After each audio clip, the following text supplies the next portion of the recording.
It's a demo of Please Be Happy. It's a lesbian visual novel, which I'm very excited for. Um, like I said, I used to play a couple before. Blackberry Honey, the first one I played on stream and put on YouTube. It's still the one that gets the most views. So maybe I need to just play nothing but gay visual novels. But this looks super cute. From what I saw quickly on TikTok, like the premise is that you're a fox girl and you can romance either an author or a vampire. So that sounds great already. It looks super cute. Oh, look at this. Looks so cute, so wholesome. I hope it actually. There's voice acting. I didn't know there was voice acting in this. Oh. Enable flip-flap on speaking characters. What? So I think this is the vampire. Oh, you can't see my mouse. Haha. The one with the darker complexion is the vampire. Green-eyed chick is the author. And then the one with the fox ears is the fox girl, which is us. So. I guess let's just get started. I have no idea what the game. I wonder what Wellington will be like. Guess it's as good as mine. Oh, I guess I gotta play the narrator. Fog settled over the forest, far from the villages and towns, and with it came silence. Birch trees shivered, pondering the weather, and dropped their leaves in fright. Streams bubbled, unseen by man, and babbled like the birds in the trees. In the middle of the forest was a grove, and in the middle of that grove was a log. It had been years since it had fallen, once one of the proudest trees around, and now in death was home to an abundance of life. A line of frantic ants ran to and fro. Mushrooms, cloud-like and pillowy, sprouted across one side, like a footpath for fairies. Nearby, an old toad flopped contentedly in the mud, and inside the deep, damp hollow of the tree, something slept. A traveler strolled into the grove. Their steps were slow and tired, and they spotted the log with relief, like greeting an old friend. Weary from the day's journey, the traveler sat to take a rest. Whoosh! With the scrabbling of nails on rotten wood, a shadow bolted from inside the log to the tall grass nearby. The traveler watched the brush rustle as a faint patch of fur appeared within.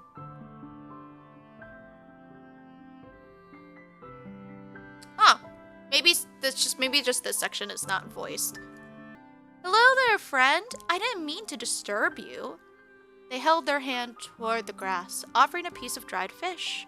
At first, there was no reaction, and then first a snout appeared, quivering as it tested the air. Then followed the rest of the fox, sleek and tawny, as she took several slow steps forward. Her amber eyes were alight with mistrust, but also with wild curiosity. The strangers sat unfazed, their offering still outstretched. They dared to meet the fox's eyes, and in that glance felt something kindred. As the fox closed her jaws around the gift, a bond was made. Maybe we aren't so different, you and I. The traveler returned the next day, and the day after that. Each day they brought some treat for their new friend. Each day the fox's steps grew a little more trusting. One day, when the traveler arrived, the fox was sitting in the clearing, waiting patiently. Hello, cutie. Hello, my friend. Have you been waiting long? There's the voice acting. The fox peered up at the traveler. Her amber eyes were warm and trusting. She accepted her gift of meat, gnawing it at the traveler's feet then and there. The travelers sat, imprinting into their mind the feeling of the wood beneath them, the clean air around them, and the tender bond of companionship. Where is your home, little fox? Is it here in this grove? Or do you come to see me too? voice is so soothing. Whoever is voice acting this, you sound so soothing. This will be the last time, I'm afraid. Because I'll be going home tomorrow. Home is such a small place compared to the rest of the world. Yet, it's some place I can't wait to return to. I wish I could bring you with me, little friend. I wish that you could see the world too. Your home is all around me though, isn't it? It's wherever the trees are, wherever the leaves fall. Little fox, perhaps it's you who's the more fortunate of the two of us. All too soon, it was time for the traveler to go. No, wait, come back! Don't fade out! Oh, that's sad. What is this? Oh, it's the menu. Quick save, quick load, skip, auto, options. Oh, okay. Cool. As they bade goodbye to the forest and to the fox, they knew that they would not return, but that they would carry the memories with them always.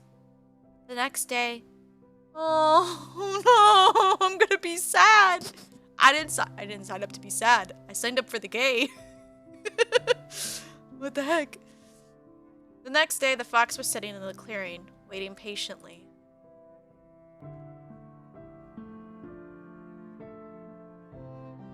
We've now docked at Wellington Skyport. Thank you for flying with Kiwi Airlines, and we hope to see you again. Kiwi Airlines. The intercom's announcement is muffled in the closet where I'm hiding, just like the clatter of the seatbelts and the chattering of passengers getting ready to disembark. I'm cute! Oh, so cute! I wiggle around impatiently, sore from crouching in here for, I don't even know how long it's been. Hours for sure. The last few minutes always feel like they take the longest. A parade of footsteps begins to pass by outside my door. It's time. The eyes blink. I listen carefully, waiting for a gap in the crowd. When it comes, I stand up and push the door open in a single movement. I give a wink to the shocked-looking lady. I'm just realizing, like, I can see where my webcam's located. I can see when a title of a new song pops up, but I'm just realizing my whole webcam blocks it, so you guys can't even see it. Oops. I need to fix that. Should I? I should, shouldn't I? Well, I think it's okay. If you want to play the game for yourselves and then figure out all the song titles, you can see it then. Or if I ever play the full version of this, I will properly move my webcam. But we're just hanging out, we're enjoying the demo. Oh, I even blocked the menu. Oh, that's funny. There's a menu tab right below my face. Anyway, it looks like a little bookmark. It's cute. Trust me on it. I give a wink to the shocked-looking lady that I stepped out in front of. She doesn't even have time to gasp before I'm out of her sight. Humans. They're always kind of slow. Oh! Oh! What a look! I nod at the smiling flight attendant as I pass her by, and then throw up my hood to cover my face. It's been a while since I last flew, but it doesn't seem like things have changed much. It's always been harder to sneak on than it is to sneak off. I follow the crowd to the end of the walkway and step out onto the ground. After a long stretch, I take a deep breath and savor the fresh air after being stowed away for so long. Wellington Skyport, New Zealand! Oh. I made it. Oh, she sounds cute! Oh! Wellington Skyport. Oh, I read this. My breathless voice joins the pleasant hum of the skyport. I feel like we're getting spoiled by the amount of art. Like, hello? A few clouds drift lazily overhead, almost within arm's reach. The sound of the waves rolling onto the shore is like a lullaby. It makes me want to burrow into the sand and take a nap. But I can't. First, I need to get out of here. There's one more challenge ahead. Up ahead, the snaking line of passengers splits as people are funneled into a few security stations. While I'm too far back to hear what the guards are saying, it looks like they're examining a little booklet from each traveler before letting them pass. Even sure like processes and procedures. I definitely don't have a booklet like that. Glancing around, I hope to find another way out. An open window would work, or even an unguarded exit. I'm pretty sneaky when I need to be. Unfortunately, it looks like the only way to leave is to go through security. Without any other option, I join one of the lines and prepare myself. I'll have to do this the old-fashioned way. The line moves briskly as passengers I can read. The line moves briskly as passengers are cleared one after the other, and I'm almost at the front of the queue before I know it. As the passenger in front of me approaches the booth, I listen closely. Good afternoon. Passport, please. Good afternoon? Right here. It's good to be home. Voices! The voice acting is so good! Like, these aren't even the important characters yet, and they sound so good. I was gonna say something else, but now I can't remember. Oh wait, hold on. What did that say? Oh, chapter 1, day 1, morning. Oh, it tells. Oh, that's nice. Oh, that's what I was gonna say. I love how even the portraits of the characters are dynamic. Like she's zooming in, like it's moving about. I love the dynamics of it, because usually visual novels is just here they are in the corner or the other side, and like that's it. But they're like having us zoom in. They're having her blinking. There's gonna be lip movement once they talk. And we get to see that. I hope visual novels continue down this route of being this detailed and really coming alive, which is the whole point of visual novels to begin with, is feeling like a novel that is brought to life in front of you. I'm sure. Welcome back. He stamps something in the man's booklet and then hands it back to him, and he continues on out of the skyport. Next. That's me. I don't know what they do to people without any papers, but I don't want to find out. I'm sure it involves lots of questions, being escorted around, and other unpleasant stuff. Casually approaching the gate, I put on my brightest, friendliest smile while keeping a slight distance. With my breathing steady and tail calm, I'm sure I put on a convincing act. Passport, please. Of course. I fumble around in my pockets, pretending to look for my passport. Instead, I grab the useless, clunky phone that I've been carrying around and let it clatter to the ground at the guard's feet. As expected, he bends down to retrieve it for me, Oh, let me get that for you.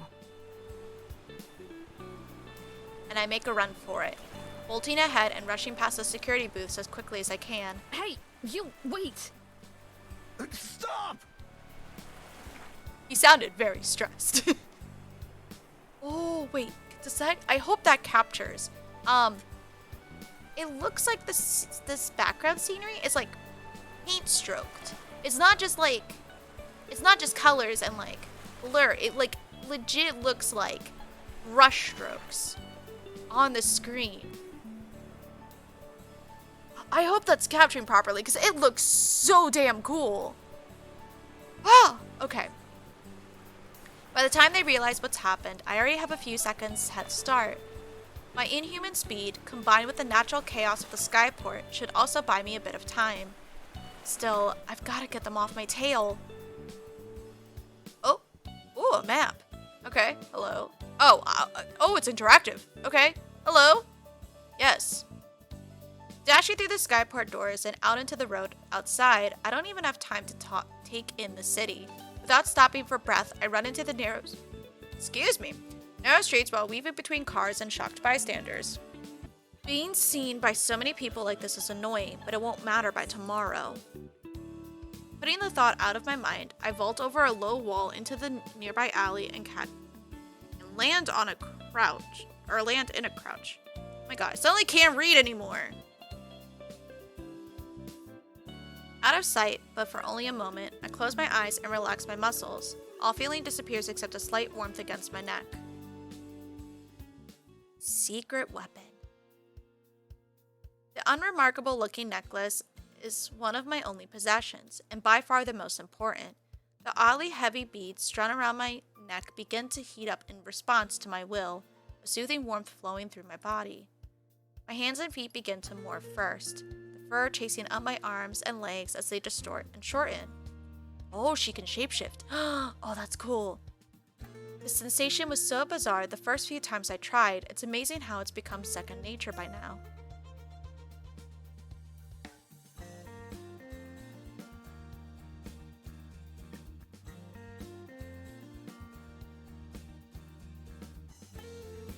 Closing my eyes, I let my body and head shift and turn. The face is always a little uncomfortable, my once human face shifting and lengthening into a snout with some difficulty. Magical girl transformation! Process complete. Process complete after barely a few seconds. I open my eyes not as a human, but as a fox. Oh, she's a cutie as a fox! I dart away without a second thought, far quicker on 4 legs than I ever could be on 2. Obstacles like the stack of garbage cans ahead would be a pain to get past as a human, but instead I'm able to flip between the gaps without slowing down. That's her! I know it!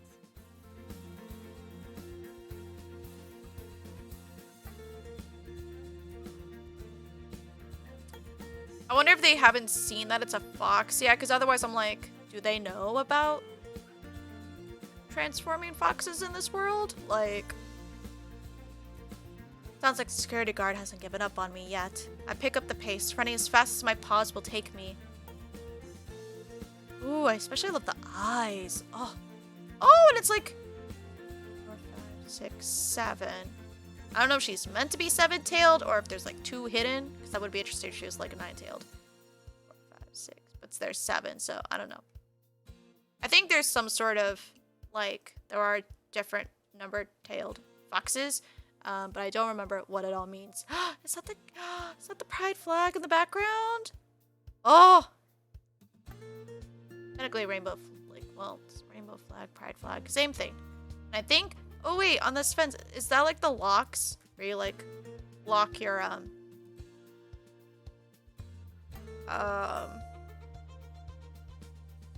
it's like you do the lock and it like you're gonna like you and your partner will like stay together long term or something like that, or if it's like wishes or something, I can't remember, but it's something to do with locks. I didn't think that was New Zealand, but his heavy breathing gets farther and farther away, and in just a minute or two, I know I'm safe. 7, 8, 9. Oh, okay, there were a couple hidden, so it's a 9-tailed. 3, 4, 5, 6, 7, 8, 9. Yeah, 9-tailed fox. Oh, interesting. I don't know where I am, but it's not like I knew where I was when I started running. I almost feel bad for the guy who was chasing me. He never stood a chance. Even in the crowded city streets, there's no way anyone or anything can outrun me. The wind just wishes it could keep up with me. Comfortable that the danger's past, I slip into another alley. Once I'm sure that I'm alone, I close my eyes and concentrate on the form I want to take once more. The familiar flowing warmth runs through me again, my body stretching and deforming at my command. A few seconds later, and I open my eyes to glance at my human hands. Better luck next time. I love how cheeky she sounds. Brushing the dust off my jacket and hands, I nonchalantly stroll out of the alleyway and back into the street. Glad it's not like that type of transformation where like you drop the clothes or like you're like transforming and you're like naked, like, you know, like the whole thing where like just your physical body transforms but not your clothes. I like that because both transformation types are valid, but here, since it's more magical based, I can believe more about the like clothes just kind of staying with you versus if you're going for the more realistic, like, oh, the clothes would drop away or rip away and you would, you know, transform back naked or whatever. But yeah.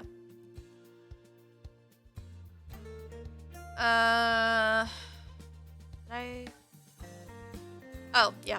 The odd person walks by on this errand or another, not paying any attention to me, just the way I like it. Left, right, past turn, left.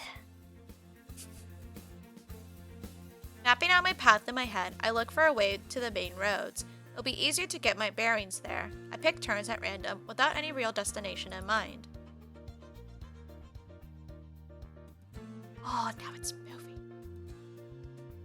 Ain't it but moving. I decided to make the journey to Wellington, it was pretty impulsive. I'd overheard another pair of travelers talking about it and how beautiful a city it is. With a moment now to take in the scenery, I can see they weren't wrong. The streets around here seem like a mix of homes and businesses. Everything is very colorful. Even the brick walls are covered in pictures and paint.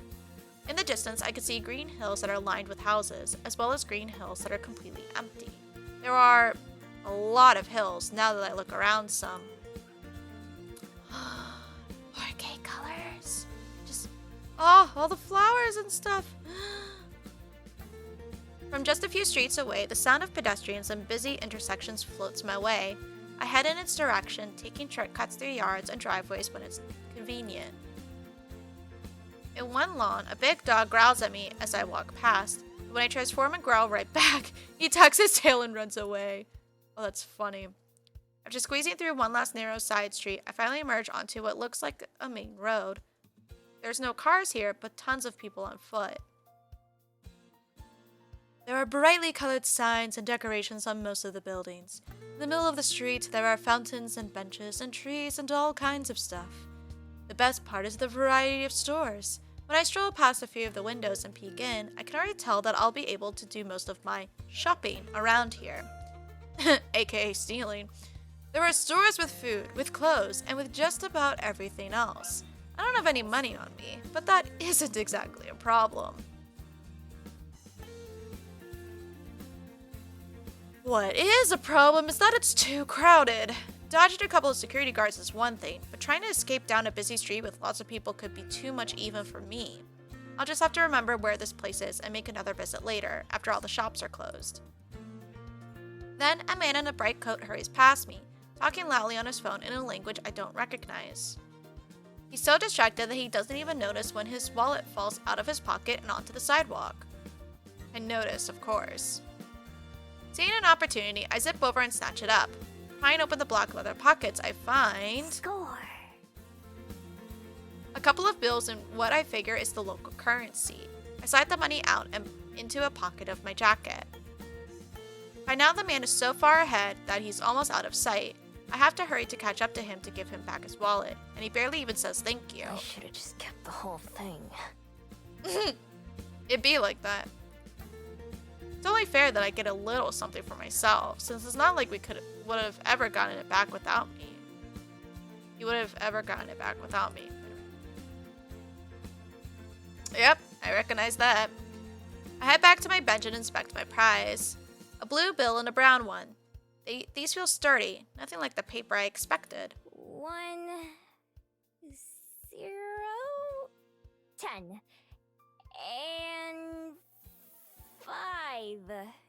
So 15. 15 isn't much. I definitely should have kept the whole wallet.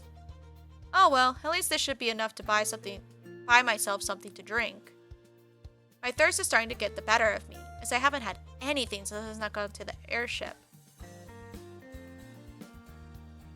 I love that it was like a purposeful the time of day also pops up in where my webcam is. Gosh darn, my webcam's in the wrong place for this game. You know what? I'm gonna bother. It's too many things that are not happening properly. Alright, now I feel better about this. Yeah, so it's now afternoon. Following my nose, I walk. Oh, that's what I was saying before I said that. I love how it's like she's getting like a couple of words around like airship and like stuff like instead of like airplane and stuff like that. I like that little touch. Following my nose, I walk down the busy street until I find one of the many cafes lining the path. The sign hanging above its front door has a picture of a bell on it. Oh, thought I broke it for 2 seconds. Oh, it looks so cute. Oh, I love the glass plants and it's cute. Charming little chime rings out from above the door as I enter. I can't help but savor the wave of refreshing, cool air washing over me, which is all the better after so much running. Hiya! Welcome to the Bell House. She cute. The barista behind the counter is the only other person in the store right now. Is a nod in greeting, and she leans forward with a cup in one hand and a pen in her other. What can I get you? We're having a special on affogatos if you want to try one. Usually, they're like $7, but today, they're only 5. Well, how convenient. I'd like a...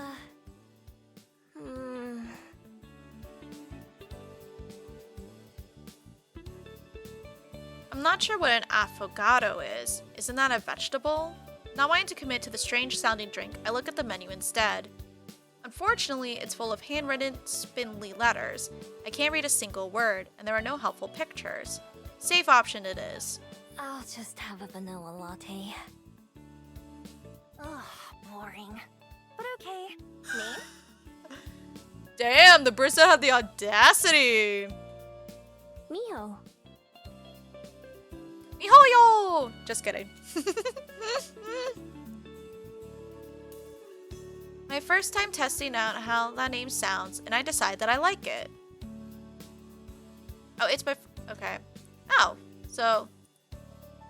I decided on the airship that was the name I would use here in Wellington. I've used so many names throughout my life that I can't remember most of them. For each new city that I visit, I come up with something new. Foxes don't have any use for names, so nobody ever gave me one. She scribbles something on the cup with a black marker. If that's how this name looks, then I'm even more pleased with it. $4.50, please. I hand her the brown bill and she gives me back a big coin with a picture of a boat on it. All right. I'll have this ready for you in no time. Sure seems enthusiastic. I nod as she spins around and starts working. Looking about somewhere to sit,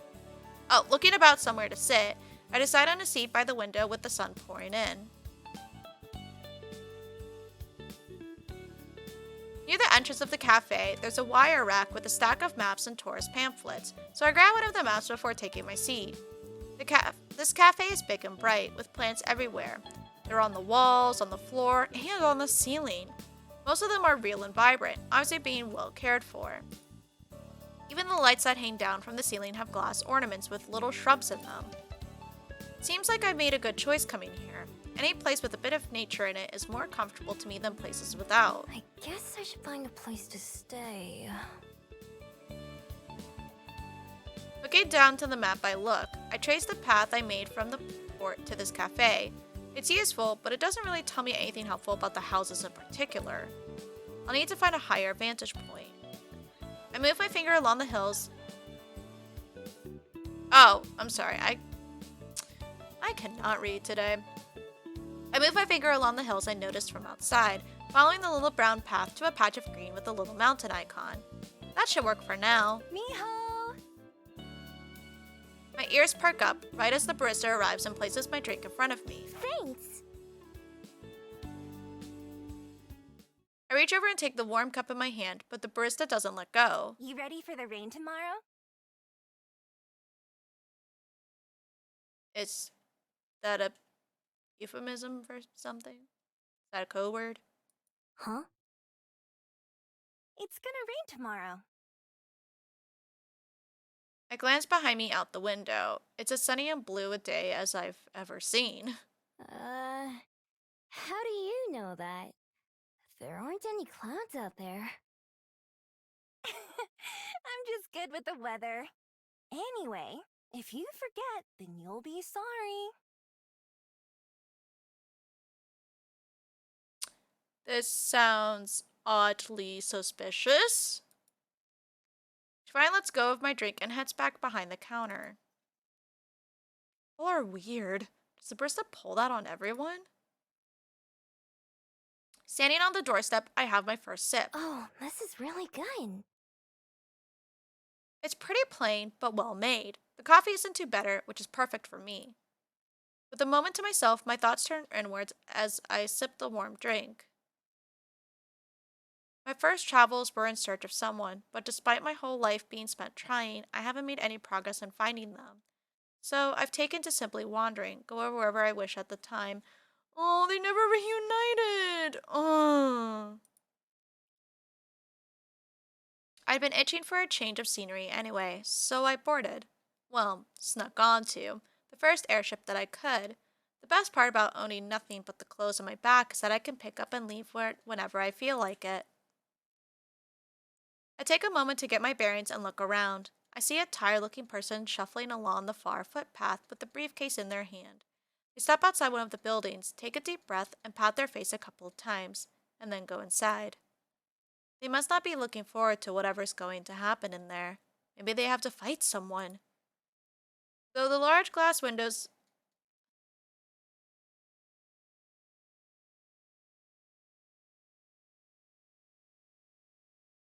I think they mean to say through. Uh, um, yeah, I think that's supposed to be through. It's an easy typo, but yeah. Through the large glass windows of another store, a fawn is trying on a pair of shoes, but they don't seem to fit her hooves.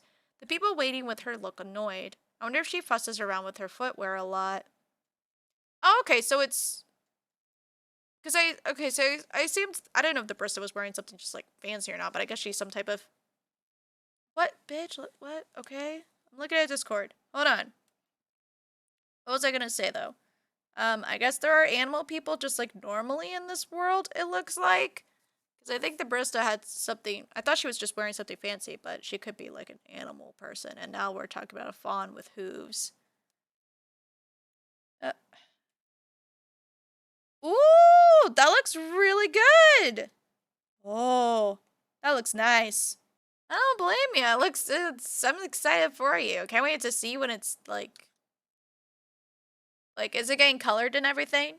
Or is it staying black and white? Tired of people trying to talk to me. She's coloring it? Okay, cool. I can't wait to see what it looks like when it's all done. So, I don't know. My wrist has always kind of been acting up since college, really. But, like, I don't know. Last night, it was in pain, but, like, I didn't put on a wrist brace. And then today while I was working, like, I didn't do anything to my wrist. But it's, like, screaming at me, like, holy fuck, everything hurts. So I just put the wrist brace on. So I'm hoping that's helping. It feels like it's helping, but it's really annoying. Boop. For a while, I simply let the day roll by and watch the various figures who stroll by. People watching is fun, especially in such a busy city. Alternate ice and heat. I think I have like a icy hot type thing I could try later.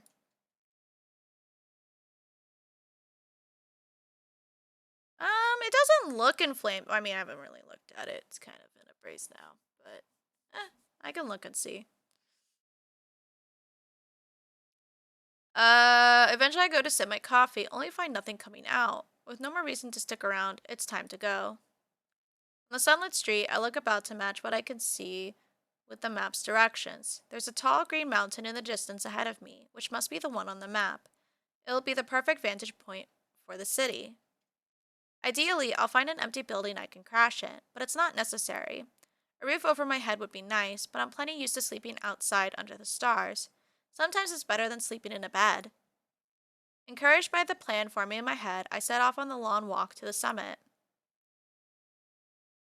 Oh, it's weirdly interactive. I wonder if eventually, like, once you get further into the game, you can, like, pick where you go and the things you do. That would be fun. Oh, of course now my face is blocking the text. Oh well. The path to the mountain turns out to be less simple than the map made it look. First, the trail takes me along the waterfront, and then it turns upwards through a small forested area. Being among the trees and their tall shadows makes me feel at home. When the path leaves the woods again, I'm a little disappointed. It leads up a paved road, so I stick to the edge to avoid passing cars. Sometimes I take shortcuts through yards or up unmarked paths. There are quite a few nice-looking homes right along the roadside. I make a mental note to go check them out when I'm low on money or food. Not much further along, a concrete lookout offers another glimpse of the city below. A couple airships are coming in to dock at the skyport. Probably from one of the other floating islands. There's still a ways to go to the top of the mountain, but luckily the walk has been easy so far. I wouldn't even consider it a hike. Eventually, I reach the final stretch of road. I can see where it curves ahead to the summit, and I hurry to the end. A metal railing spreads out like a crown on top of the mountain. As I go to toss my empty cup away, a pair of chatting tourists pass me by. How far is it from here? Oh, about an hour from the base of Mount Victoria, so a bit further from here. Mount Victoria. I'm glad to know what this place is called. I say the name out loud to help commit it to memory. Standing at the edge, I'm treated to a wonderful view of Wellington. The city forms a crescent moon shape around the bay, which glitters like a sapphire from up here. The sun is starting to set, and that makes the water even more shimmery. Even more airships could be seen coming and going. I think that I can see the edge of the floating island we're on, miles out in the open sky. I survey the city, using the skyport as a reference point. From up here, what felt like such a long chase really doesn't look far at all. If I strain my eyes, I think I can even see the coffee shop from here. What was it the barista said it was called? The Bell House? It's kind of tough to make out details. My hearing and sense of smell may be great, but my eyes aren't that much better than a human's. Then I noticed something useful. Look! Is that our house? Probably. What can you see from here? I see Dad's car! Not too far away, there's a little kid who's using a pair of metal tubes attached to a post. His mom is helping him aim at the city. It must be something that improves your vision. The moment the kid and his mom leave, I hurry over before someone else can get to them first. When I press my eyes to the same spot that the child did, though, all I can see is black. I try moving it around, but it doesn't change. Is this thing busted? Some text is printed on the side. I have no idea what it says. It's a small slot, though, with a picture of a coin next to it. Lucky for me, it's the coin that has a 50 on it. I put the coin that I received from the barista into the slot and spin a lever. The machine eats my coin, and then when I put my eyes to it again... Yes! Whoa, that's really pretty. Everything looks much closer now. Even the trees on the other side of the hill appeared in crystal clear detail, like I'm standing right next to them. I aim the viewing glasses at the city and look around, trying to find a good place to rest for the night. Houses are a no-go. Even if they look empty or abandoned, you can never let your guard down for a minute. Same with most shops. I don't have enough money for a hotel, and I won't risk sneaking into one of those either. As I'm studying the sights, trying to memorize as much as I can, there's a clicking sound that once again the view goes black. Stupid machine. I smack it a couple times and check again, but I still can't see anything. Well, whatever. While the image is fresh in my mind, I sit down at the nearby bench and pull out a pencil and some scrumpled...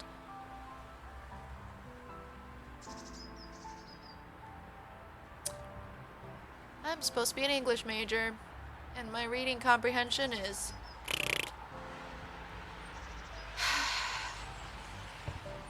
pull out a pencil and some crumpled papers from my pocket. I always carry a few with me. I sort through them until I find one that's still blank. Using my knee as a table, I sketch out the view before me. The trees, the curve of the bay, the buildings far below. You never know what information will be useful later. I add more detail to my drawings of the bigger, more important buildings. Others are just represented with simple, rough squares. The view is pretty, that's for sure. It didn't really help much, though. Once I'm confident I've jotted down everything I need to, I carefully fold the paper and put it back in my pocket. Looks like I'm sleeping outside tonight. Guess this place is as good as any. I head back down the trail a little bit and veer off of it into the underbrush. Not perfect, but it'll do. It's not exactly the wilderness, but just about everything around here seems cityfied to some extent. Usually when I make a den, I prefer to find a place far from other people. A place where nobody will find me. I doubt I'll find anything perfect, but this is good enough. It's fine. Can't afford to be picky.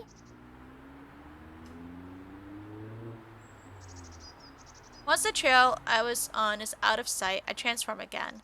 My neck gets warm as my beats activate, and a few seconds later, I'm on all fours. As a fox, the sensations of nature are much stronger. The earth beneath my paws is cool and refreshing, and the breeze whips through my fur like a massage. I hurry down a hill covered in grass so tall that it reaches way over my head. I can smell fresh water and follow the scent to a small stream where I'm able to parch my thirst. It's just as satisfying as the drink I got at the cafe, but in a different way. And being able to slurp up water is way more enjoyable than having to use a straw, or worse, one of those lids with the tiny holes. Ugh! Worst! For a little while, I followed my nose to some berries and some edible plants. That'll do for a snack. Unfortunately, unlike the water, foraging is never as satisfying as eating human food. If I want a real meal tonight, then I should pick up the pace before it gets too late. Still, I want to get this done now, while there's still daylight. I keep close to the stream and search for a place where the ground is soft. Before too long, I find a promising area. A small valley with hills on most sides and thick foliage on the others. I'm still close enough to civilization to hear cars and other city noise, but the area I'm in doesn't seem like it gets visited very often. At the very least, it doesn't really smell like people. The spot that I settle on is a nice mound of earth near the edge of the woods, partially hidden by a tall tree with low-hanging leaves. Even if no one comes by, it makes me feel better knowing that I'll be out of sight. And so, I start to dig. My claws rip away the dirt as I burrow downwards, widening the tunnel just enough for my sleek frame to fit. First I dig forward, and then downwards, widening out an area that's big enough for my whole body to fit. This is something I've been doing my whole life, even back when I was just a regular fox. I think that's why I don't mind it too much, compared to sleeping inside somewhere. It just feels right to me. Aw, what a cute little burrow. It takes a little while, and by the time I'm finally finished, the first few stars have started to peek out from the sky. I shake myself clean of the dirt that sticks to my coat, and then transform back into my human form. Spread this here, a couple of branches here, some leaves there. I walk around the valley a bit, checking from different angles. Not bad for just an afternoon's work. If you weren't looking for it, I don't think you'd ever notice anything out of place. As all the digging has made me work up an appetite, and not the kind that'll be satisfied with just a few berries. Ugh, I'm so hungry. I haven't had a real meal since yesterday. My stomach rumbles painfully. I've been so busy since arriving here in Wellington that I kind of forgot just how hungry I was. I'll grab some human food back in town. Casting one last glance at my afternoon's work, I set off towards the city. Work never ends. Time to get some food! I'm a bit disappointed when I finally get back to the busy street from before. I was hoping that it would be emptier now and that all of the stores would be closed. Turns out I was half right. A lot of shops have gone dark for the evening. There are just as many people walking around now as there were earlier. In fact, there might even be more. Oh. I forgot how to pronounce the word. The patio of a restaurant has a bunch of tables full. A mermaid is sitting in the fountain I sat by earlier, chatting with the Cyclops. Oh, okay, so magical creatures are definitely normal around here. Gotcha. Even the cafe that I visited is crowded now, with a line almost out the door. After pacing up and down the road for a while, I sit down and try to figure out what to do next. I'm not too worried about what would happen if I got caught stealing. I'd just escape, obviously, and even if they somehow managed to catch me, it wouldn't be an issue for very long. See, there's something different about me that makes me extra good at being a thief. It's not just the skills I've practiced over the years, like picking locks and sneaking around. Yeah, that's amateur shit. No, it's a bit more special than that. Without fail, every single person I meet forgets about me by the next day. I don't know why, but I don't really care, either. It's magic, that's all I know about it. Really useful magic. That's sad, though. What if you want people to remember you? Oh. Everywhere I go, no matter how careless I am, all of my problems are solved by the next day. That doesn't mean there's no danger. I've been caught in the act before, and beaten or harassed before I can manage to get away. I've even lost a few prizes that I stole fair and square because I had to get going in a hurry. But if someone sees me but isn't able to stop me, I know that I'll be home free. Sure, they might remember having something stolen, but they'll never know who did it. Almost makes things too easy. Right now, it would be smarter to just come back even later, in the dead of night, and hope there are no people around. I'd be able to take my time browsing, without having to worry about making a quick escape. Where's the fun in that, though? I walk casually up and down the street, glancing into windows without being too obvious about it. Some stores still have customers inside. Others have locked their doors and shut off the lights. I don't know if I read this bit yet. I walk casually up and down the street, glancing into windows without being too obvious about it. Some stores still have customers inside. Others have locked their doors and shut off the lights. Most of the restaurants are still open and are only making me hungrier.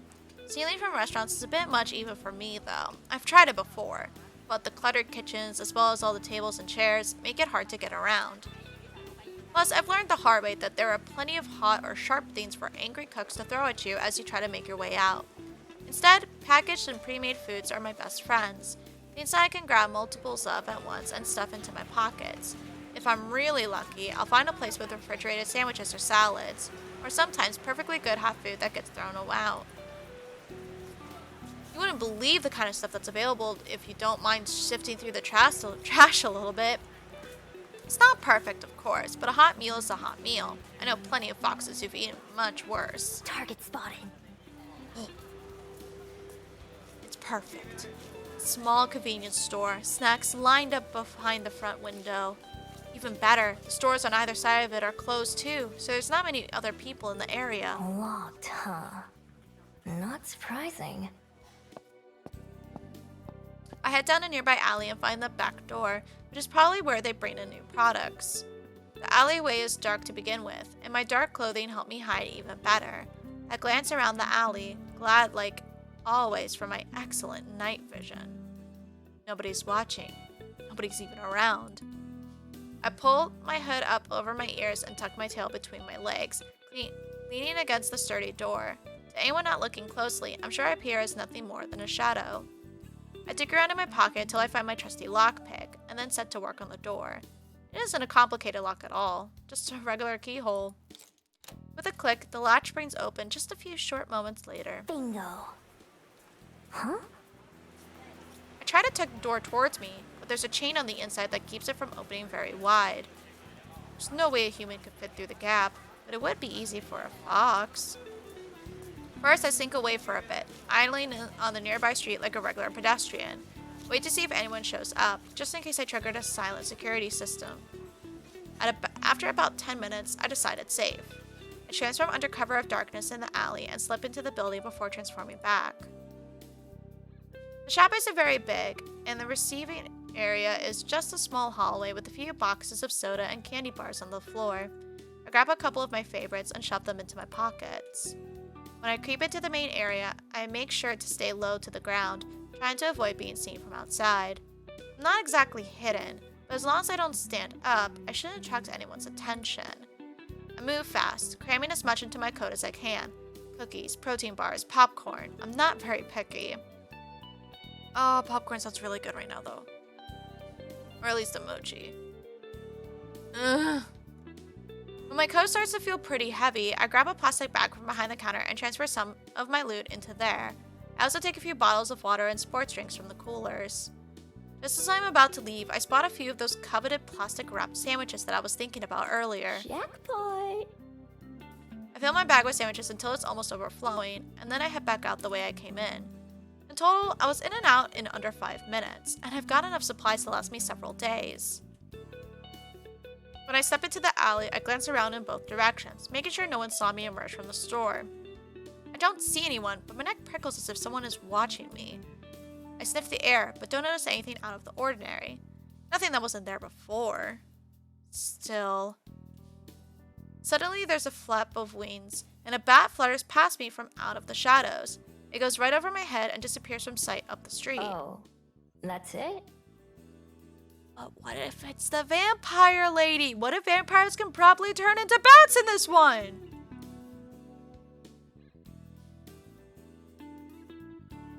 I let out the breath I'd been holding and start making my way back towards the mountain where I made my den. I let the bag swing from my arm as I walk, whistling a song I heard earlier. I'm not able to keep a smile off my face. All in all, not a bad first date. I've got a nice nest, food to spare, and plenty of places to explore tomorrow. There have been plenty of days in my life where I had none of those things. I unwrap one of the sandwiches that I grabbed and take a big bite. Nothing beats the taste of hard work. I hope Wellington continues to treat me well while I'm here. So tired. I'm gonna sleep so well tonight. I unpack everything that I got from the store, as well as the treasures that I always carry with me. My lockpick, my wallet, a few pretty stones. The only thing that I leave in my jacket is a small scroll. Can't get that damaged or dirty. I change back into a fox and then dig another hole near the entrance to my den. This one is much simpler and shallower, and I bury some of the snacks that I stole before covering them back up with dirt. Not like anyone's gonna come by and swipe my things, but better safe than sorry. You're right. You're right. I stole this myself after all. Don't want it being stolen from me. Stuff like my pen and my favorite rock go into the burrow with me, since I like having them close by. Once I've got everything where it belongs, I climb into the hole myself, turning a few circles before settling down with my tail wrapped around me. From here, oh, that's so pretty. Oh, that's so pretty. Oh, that's nice. There's like a pause and then like under the cloak of my light, search for human. Oh, and it like tells you what you're doing. This is nice. I really like how this game is laid out so far. From here, I have a perfect view of the stars. I look up at the clear night sky through the mouth of the tunnel. I feel bad for all the people way down on the underworld. Can they even see the stars from there? I've never been to the underworld, so I have no idea. I can't imagine falling asleep without them. Comfortable and safe, I close my eyes and quickly slip off to dreamland. I wake up to trouble, or at least a threat. Damn, alright. No chill. I'm sure it's only morning as I peer out the burrow's entrance, but the sky's already dark and foreboding. My attention moves from the ominous rain clouds above to the trees outside my den, their branches shaking in the strong breeze. I can't believe that girl from the cafe was right. Yeah. I climb up the tunnel and out into the open, sniffing the air. It just tells me what I already know. A storm is coming. Fast. But also, another scent plays on my nose. One so faint that I almost brush it off before taking another smell. Surely I'm wrong. There's no way that... Lowering my snout to the ground, I investigate the area, and then decide that I'm right. I change into my human form and look around. Someone's been here. Yet, someone's definitely been here, but the scent isn't a human's. It's vaguely familiar, but at the same time, not like anything I recognize. Is it Vampire Lady? And it definitely wasn't here when I went to sleep. They must have come here in the night and stopped right outside my den. Were they watching me sleep? Oh crap! Please, I don't want another Edward Cullen, please. Please, can we not? As a fox, I dive back into my hole to make sure everything is still there. My heart pounds in my chest, but nothing appears to be missing. Zoe, are you... She's stuck on my sweater. Come here, you. I'm gonna unstuck you. I'm trying to unstuck you. Can I unstuck you? Nope. Oh god, she made me flinch and now... I don't know what I clicked. Are you stuck? There you go. You did it. You were so stubborn to not let me help you. Oh, Rain, go away. Oops. What did I do? Oh! This is... Oh, it's like accessibility options. Okay, I have no idea what I clicked to get this option. I really didn't mean to, but that's really nice.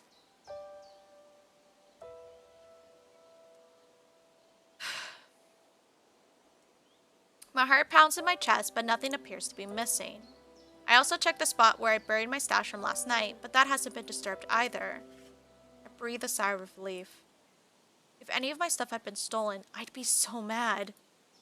But that still doesn't answer the question of what they did want. And that's even more concerning. I'm a pretty light sleeper, and usually the slightest sound or motion will wake me up. So if someone was able to sneak up on me, even I have to be impressed. Impressed? A little bit worried. I've got a more pressing issue right now, though, and I stare up at the sky in disappointment. Ugh, I hate the rain. Normally I really like the rain, but today, yeah, I agree. Hate the rain. Today sucked. I would have found a different place to make my nest and hide my supplies if I'd known this would happen. Instead, both burrows would probably just be piles of mud by the end of the day. I should have found a place with a roof after all. I fill my pockets with my most important possessions and some of the food I grabbed last night. Everything else I wrap as tightly in the plastic bags as I can and bury them in my den. Hopefully I can find somewhere fast and then move everything else over before it gets ruined. An abandoned house would be perfect, or some other place where I'd be able to hide. After finishing packing up, I'm just about to get going when a loud flapping sound overhead catches my attention. I expect it to be a bird, but instead, it's yet another bat. This one is even bigger than the one I saw last night. Its wings are way longer and noisier. I can even hear it squeaking something as it flies past. Some people say bats and foxes are similar. I don't see it. I watch it fly around for a little while before it takes off toward the city. Maybe it knows somewhere to stay. Guess I'll follow it for now. A couple times it disappears between the trees or just too far ahead, but I always manage to catch back up. Eventually, we're out of the woods and back into civilization, where a car whizzes right past me. There's a sidewalk here, and other people walking around. Most of them look up to the sky nervously, though, and everyone seems to be in a hurry. Guess I'm not the only one looking to get away from the rain. More people seem to be going in the direction I was headed than anywhere else, so I stick to that. By now, my winged guide is almost out of sight again, just a little black speck in the sky flying into the distance. Farther up this road, there's a slope that leads to a big, fancy-looking building. It doesn't look like a shop or a restaurant, at least not one that I've ever seen. But there are so many people going in and out that it has to be open to the public. That's good enough for me. It'll give me somewhere dry to spend some time, and maybe I can learn something useful. Plus, places like this usually have plenty of valuables inside. If I'm lucky, I might be able to find something to fund my next few days. After all, the bigger the target, the less likely they are to notice something's missing. The sturdy oak door isn't as heavy as it looks, a firm push being enough to heave it open. Gingerly stepping inside and out of the rain, I'm greeted by books. Lots of books. It's the library! I think this means we are meeting Vampire Lady. I'm so excited! We've been playing so long, I want to meet one of the girls! I want the key! Books on shelves, books on tables, books on the floor, books everywhere. The place even smells of musty old paper, and the dozen or so people inside are mostly leafing through pages on in the aisles. The odd silence about the building is striking, given how many are around. It doesn't look like a shop, so I assume this must be a library. I've heard of them, but I've never been in one. No point, since I can't read at all. I love the painting that's on the wall. It looks so pretty.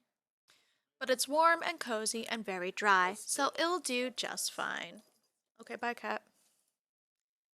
There's a desk near the entrance with a computer on it that I assume would be where I check in. It's unattended, which is good for me. I take a seat in an empty chair nearby and sit back just to observe for a bit. There are plenty of people, but it's not too busy. Lots of empty, unwatched spaces. Most folks seem to be here alone, or in small groups that keep to themselves. There's not much conversation going on, and what there is all whispered. Nobody gives me a second glance, which is a good sign. It means I'm probably not breaking any rules just by being here. Behind the desk, there's a hallway leading deeper into the building, and I peek around the corner to see what's back there. All I can see are some shut doors, and at the very back, a staircase. Saw a glimpse of Vampire Lady! After glancing around to make sure no one's watching, I sneak down the hall and tried a couple of the doors. All of them are locked. I could probably pick them if I wanted to. No sense trying to do that now, though. Is there anything more valuable around? An antique clock or a vase would be perfect. Sadly, it's almost all books. Books and small trinkets that look pretty worthless. Not even worth the trouble of stealing. At least it's got a good roof. I do spot a couple promising items, like a set of old coins, and memorize their locations. I wander back to the main area, where I came in. Outside, it hasn't started raining yet, but it's only a matter of time. The wind is loud and gusty, and even opening the door is enough to make me shiver. If nothing else, I could probably wait out the rain here. But, my poor abandoned snacks back at the den. What a waste. Can't do anything about it now, though. I should keep looking around. I move slowly through the area, never going beyond what seems to be the public area. I pretend to inspect a few books, taking them off the shelves and flipping through the pages, but I'm actually mapping out the place in my head. Doors, windows, and potential places to hide, things like that. Most of the time, this kind of info is unnecessary. It's been at least a few decades since I've had to make a dramatic escape from anywhere. At this point, planning an escape route is just a habit. Overall, I like what I'm seeing. Even with the locked doors and off-limit hallways, there are a lot of nooks and crannies that would make good hiding spots, especially as a fox. From the thick dust that coats a lot of these areas, I can tell they don't get a whole lot of visitors. If I'm careful, I might be able to go a whole week or more without being noticed. As long as I can get in and out of the building easily, that is. Excuse me. And with the huge windows that line the back wall, that seems easy to do. Easy enough, too. I weave around a couple shelves that are taller than I am. Heading for the far back corner, I peer around the corner of the last aisle just to make sure I'm alone. Not. Author girl! Ah! She's so cute! Ah! At a small table by the window sits a woman with a small book in her hand, resting against her fingers. She's perfectly still, but mouths the words on the page as she reads, like she's tasting them instead of just seeing them. Her expression has the distant look of someone way off in their own world, far away from this one. She looks so at peace that I think she must belong in that other world. She's beautiful and elegant in the same way as a painting, with the light from the window shining on her like a display. I dug back behind the bookshelf, pressing one hand to my racing heart. My other bumps against one of the books on the shelf, and it falls with a dusty thump.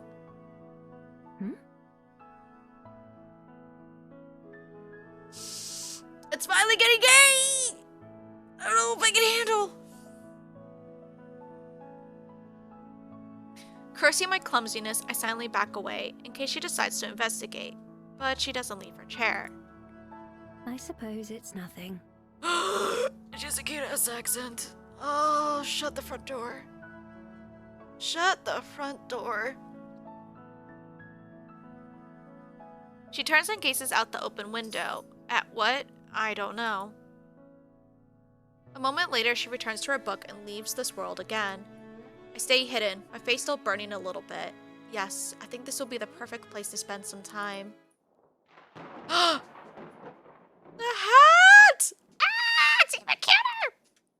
Suddenly, there's a much louder boom than the one I caused, as thunder rumbles outside. A few people around the library startle at the sound and look around. Sighing, the girl in the chair pulls the window beside her closed, the first drops of rain falling not a minute later. I'll investigate the windows later. Right now, I don't want to bother her, so I head back to one of the plush chairs on the other side of the library and take a seat. I could be here a while, depending on how long the rain lasts, so I may as well get comfy. I find a few books that have more pictures than words and curl up in one of the soft chairs to flip through them. There aren't as many of those ones, and I go through the stack pretty fast. It takes long enough for the rain to start, though. The longer I read, the louder the pounding of the window and the howling of the wind become. Guess it's not letting up anytime soon. I can't complain, though. This library is pretty cozy by my usual standards. It's warm and safe, and nobody tells me to go away. I even have snacks. More than once, I get up and walk around the library again, even though I've got most of it memorized by now. I take note of things like a child's stuffed toy that's lying on the floor in one section, or the thin blanket that's stuffed between the bookshelf and the wall. On my third or fourth trip around, I finally find something I've been looking for. Ooh, what a pretty painting. In one of the far corners, totally opposite from where I saw the reading girl earlier, there's a single chair and a small table. On the wall nearby is a portrait. The painting itself is of a girl with light brown hair, but I barely pay attention to that. What I'm interested in is the frame. It's lovely. It looks like it might be made out of gold. It certainly shines like it. It's carved intricately into the shape of waves flowing up and down. It's gotta be worth something. I pretend to not pay much attention to it as I make my way back to my table. There were too many other people around for me to be able to try to sneak it out. It's too big to fit under my jacket without being obvious. That just means I'll have to come back some other time, maybe once this place is closed. Hours pass by and the storm continues. I'm kind of disappointed about losing a whole day, especially so soon after arriving, but it's not like I'm in any sort of a hurry. I pat one of my pockets, feeling the familiar and reassuring weight of the paper scroll that's tucked away there. That scroll is the only thing close to a purpose that I have, and it's not particularly urgent. Or at least, I don't have any way to deal with it faster.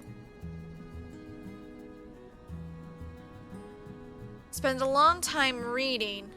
It's almost afternoon when I go and check the windows again, but the rough weather outside continues. At this rate, I'll be sleeping in a puddle of mud tonight. Unless... A quick check shows that a lot of the other library patrons have left. It's not empty, but it's not nearly as full as earlier. I guess some of them decided it was worth braving the rain. Looking as nonchalant as I can, I get up from my seat and pretend to browse again, slowly moving through the shelves. The reading girl is gone now, although she's not what I was looking for. Instead, I pick up the dropped toy and blanket that I spotted earlier, and then head to one of the out-of-the-way hiding spots I picked out before. It's on the floor, between a shelf and the wall, but has a bit of carpet to help make it softer. Even better, it's between two corner shelves, meaning that it's practically out of sight if you're not looking for it. I wriggle my way between the furniture and lie down, using the toy as a pillow and draping the blanket over me. I toss and turn a few times before finally settling down. Yep, not bad at all. Even though I haven't done much today, I'm always down to take a nap. You and me, girl. I could pass a few hours by sleeping, wake up once it's dark, and then grab that picture frame and be on my way. I'll have to rebuild my den once I get back, but that's a problem for future me. I yawn, staring up at the ceiling until my eyes get heavy. Maybe today won't be a total waste after all.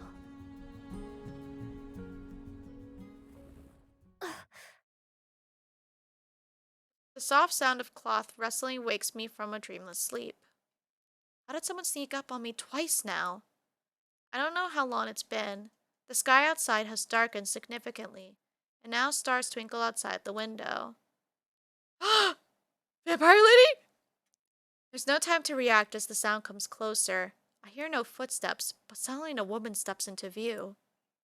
Her clothes are pure white, making her stand out like a ghost in the dark library.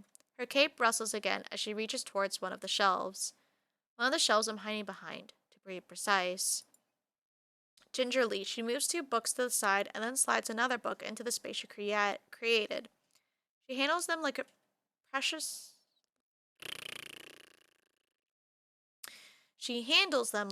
treasures that might break if she's too rough. I stay perfectly still, afraid to even breathe in case she notices me. She cute too! Ugh! My heart beats wildly as she slowly and deliberately looks over the shelf, examining their titles before taking a book from the second lowest row. Through the gap she creates in the shelves, our eyes meet in the darkness. Oh no. I tense up as she steps around the shelving between us to get a better look at me, preparing myself to leap away if the need arises. The carefully memorized layout of the library flashes through my mind as I frantically plot the best way to flee.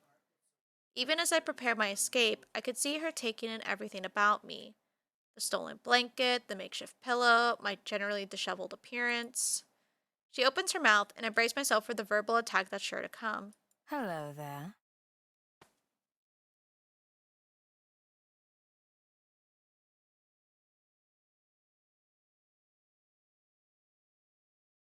May I ask why you're sleeping on the floor? Would you believe me if I say it's because I fell for you?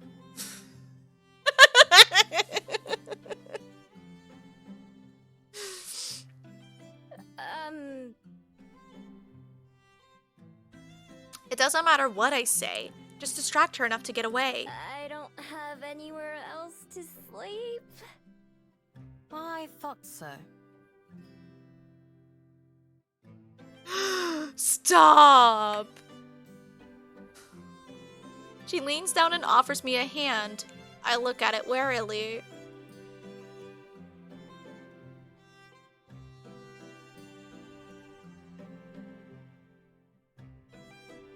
I don't take it, but I slowly stand, letting the blanket fall to my feet and trying to steadily get in position to run. Well, I have an extra room on the second floor that you're welcome to borrow, if you'd prefer that.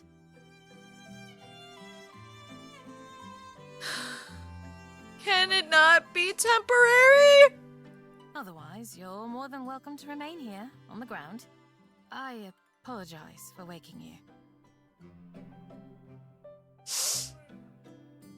Sweetheart. With a smile, the oddly calm woman steps away and busies herself organizing another row of books. She probably expects me to let my guard down and take her offer.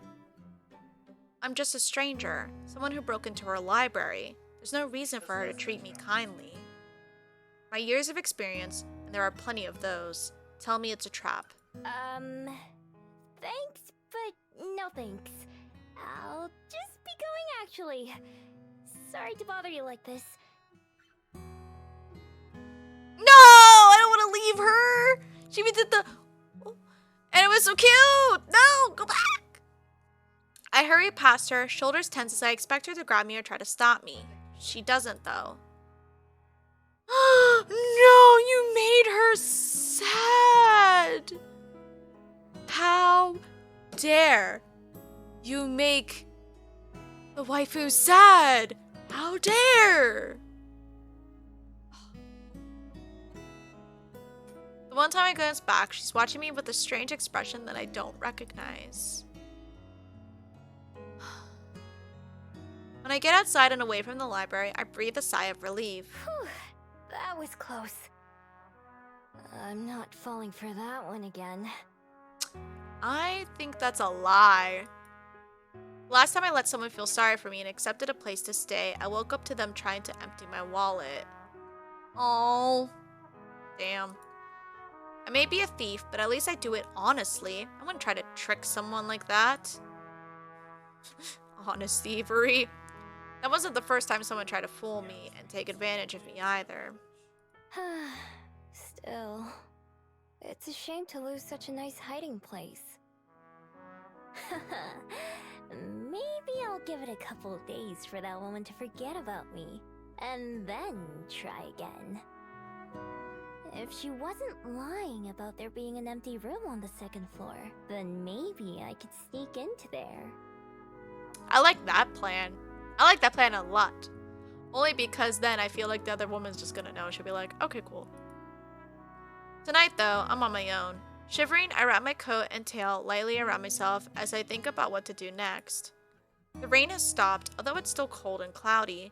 My stomach grumbles since I haven't eaten anything other than the snacks all day. Ugh.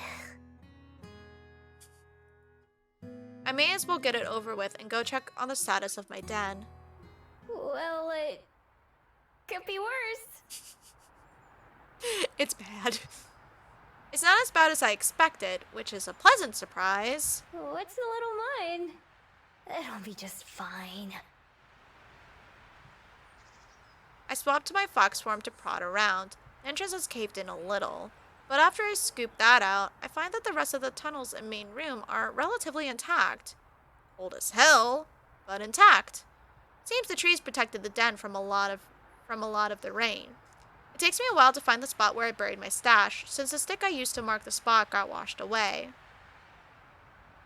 Eventually I locate it, though, and start digging. The cold mud makes my paws dirty and sore, and little flecks cover my fur. After I finally reach the soggy plastic bags, I shake myself clean before opening them as a human. Some water has seeped through, and I open the spoiled items before tossing them away. I'm not too picky, but I have plenty of other snacks to choose from. Eat up, birdies! A few of them swoop down to inspect the offering.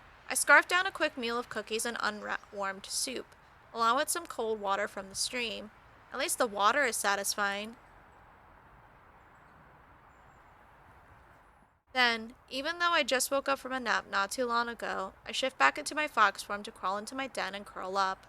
I'm sure it'll be a while before I fall asleep, but I don't feel like going back into town. I've had enough excitement for one day. This isn't all that bad. Regular foxes without magic powers have it way worse than I do. Although, back when a fox was all I was, I wouldn't have really cared. To this day, I'm not sure what it is that makes me different. I used to be just like them. No desire to go beyond the forest or anything. And then one day, I became whatever I am now. All I had was my necklace, a small scroll that I can't read, and the memory of the person who had given it to me. They were so kind to me, that stranger in the forest. They wished me well, even though I was just an ordinary fox. Somehow, that didn't seem to matter to them. I never even knew their name, just their face and their voice. But I know that I'll recognize them when I see them again. It's just a matter of finding them. So since then, I've been looking and surviving. Looking for them is what keeps me going. It's enough to live for. If I wasn't, I don't know what else I'd be doing. I guess I'd just be surviving. But if that was the only thing, I think I'd rather have just stayed a fox. Standing outside my den in human form, I take stock of how things stand. The sun's thankfully out this morning, but everything remains damp, from the ground to the muggy air itself. The chill on the breeze is the worst, making me shiver every time it hits me. The Bell House was pleasant when I visited a couple of days ago, so I decided to head down towards the main street and get a coffee there while working out my next moves. Coming to the door of the cafe, I pause and wipe my feet on the mat outside. The human fascination with surrounding themselves in concrete makes a little more sense as I work the mud off my feet. With that, I finally head inside, only to stop in my tracks as the door shuts behind me. It's her again! Ah! Standing behind the counter is the same girl who I saw reading in the library yesterday, talking with the customer as she takes their order. That gentle aura about her is unmistakable. The person in front of me finishes their order, and I step up to the counter. Good morning. Welcome to the Bell House. Oh, can she talk like all the time? What can I make for you today? What can I make for you today? Oh, hi. I'll have... A vanilla latte? No, that's boring. What do you recommend? I want to try something new. I'm glad you asked. I was just thinking that you look like the sort of person who would enjoy one of our Fairy Kiss chillers. I hate coffee, but I love the sound of it. It's one of our signature drinks, with a vanilla gelato base and a mint chocolate chip swirl. That actually does sound kind of nice. I was planning to get something warm, but that does sound pretty good. Okay, give me one of those then. Perfect, and could I get your name, please? It's Miho. She scribbles something onto a cup and finishes with a big flourish. I'll have that right out for you. Thanks. I pay and then go take the same seat as before, next to one of the windows. It's pretty empty in here again, so I can sit wherever I want. Before the barista starts making my drink, I spot her writing something else down in a little notebook. She glances my way once or twice while she does, but I pretend not to notice. I wonder what it is. The barista yesterday didn't write anything down. Anyway, I've got more important things on my mind. I mull over the plan which formed as I walked here, becoming increasingly happy with it. Tonight, I've already decided I'm going to sneak back into that library. Between that picture frame and some of the other trinkets I saw, I should be able to pilfer enough to fund my next few days in Wellington. Finding somewhere to sell it should be the easy part. I've got a dozen excuses that I can recite about where the items came from. Dead grandma, spring cleaning, new renovations. Sometimes I try extra hard and pretend that the things I'm selling are really special to me and earn a bit more cash that way. Sometimes I just take whatever they give me. After years of watching other humans do it and trying it out myself, I've gotten good at pawning items off. Oh, she look adorable. How dare! I find myself idly watching the barista make my drink. While I do, I practice a disarming smile. All of her movements are quick and practiced, but she has that same faraway look in her eyes that I noticed yesterday. She blushed! Oh no! She don't! She looks up and her eyes meet. I don't look away and she turns pink before ducking away behind a machine out of sight. Huh. Weird girl. I think you mean adorbs. I turn my head around to look up. I turn my head around to look around the cafe, and a butterfly outside catches my attention, so I watch that instead. It flutters back and forth, landing on a flower and resting its wings. Miho! Oh, my coffee's ready. I quickly get up and skip over to the counter. Cup in hand, she starts to head over to give it to me. But then, several things happen at once. Oh no! God, she has no right to look this hot. And, like, Miho. And then she's just, oh no. Oh no, I hope that doesn't. One of the little tassels on the pocket of her apron catches on one of the drawers behind the counter, and she jerks to a stop, eyes wide with surprise. Oh, it just spills all over the counter. She's like, oh. She's like, oh. And my drink tumbles out of her hand, landing on the counter with a wet gloop sound as the ice cream splats against it, sending mint green rivers of coffee everywhere. A few seconds pass where we just look at each other, neither of us quite sure what to do, and then she takes a deep breath. I am so sorry. I'll make you a replacement right away. Just give me 1 second and I'll have that ready for you. I wish, okay, it sounded really good, but because the text is all formed into one word, I wish he read that faster. Like, I am so sorry. I'll make you a replacement right away. Just give me 1 second and I'll have it that ready for you. Like that kind of pace and urgency. She kind of had it. And I would have been fine with it if this text wasn't all formed into one word. Because when it's all, like, formed into one word, I'm thinking, okay, they're rushing. They're like, holy shit, I am so sorry. Or, like, just trying to blurt it out as quickly as possible. And she didn't quite hit that speed. But otherwise, this is really funny. Her words spill out faster than the beverage, making it hard to even understand what she's saying. See, and that would have made this make more sense too. She's just like, I am so sorry, I'll make you a replacement right away. Just give me 1 second and I'll have that ready for you. Like, yeah, again, then you're just like, holy fuck, what the fuck did you just say? Like, can we process that for a second? Her face is bright red as she spins back around and grabs another empty cup. Then she stops, hands hovering awkwardly. Wait, I should clean this up before it dries and starts to go bad. The way she says that, like, crap. She hurries back to the mess, wiping at it with some napkins. She mops up as much as she can with one hand, then leaves the soggy paper on the counter while she starts to remake my drink. I'm really sorry. This is such an embarrassment. And the fact that Tex is shrinking, she's shrinking. Ah, I love this! I don't even know if she's talking to me or to herself. I freeze up for a second, looking for an appropriate response to an apology. I'm not used to people apologizing to me. Oh, it's fine. I'm not in a hurry. Instead, I just sit back down at one of the tables and watch. She makes the drink twice as fast and then carries it very slowly to the counter, setting it down in a clean spot. This time, she takes a deep breath before speaking, like she's afraid she's going to mess that up too. All right, here's your drink. Again, I'm very sorry.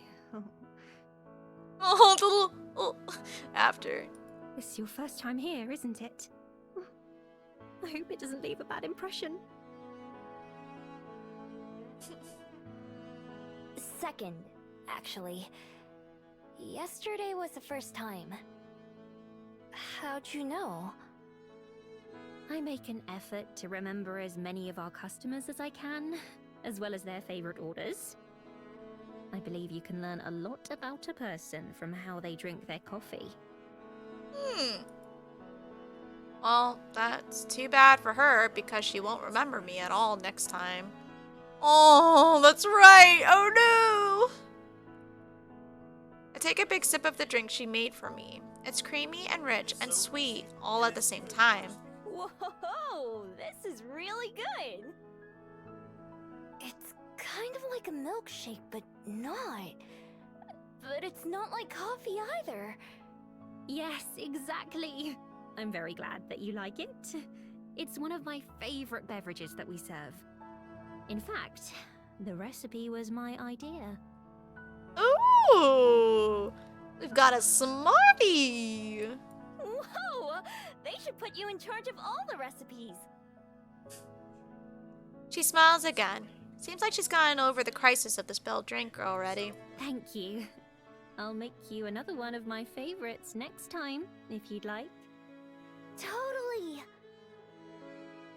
At least I'll know what to order next time, even though I'll have to be forgotten. I'm already thinking of this place as my go-to coffee shop, especially since it's in a convenient area.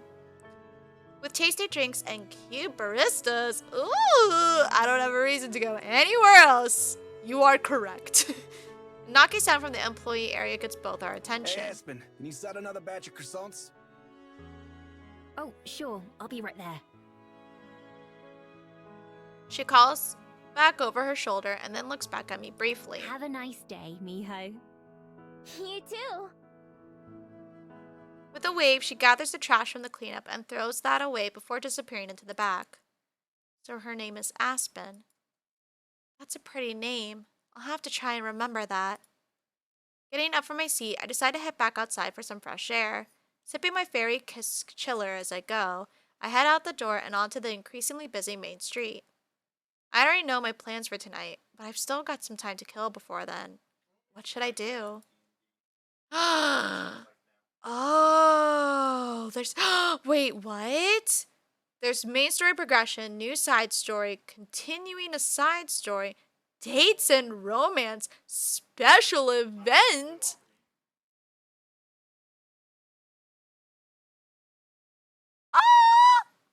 Tuesday, check the date and time here. And then, sorry, my face is covering it. Let me block it for 2 seconds.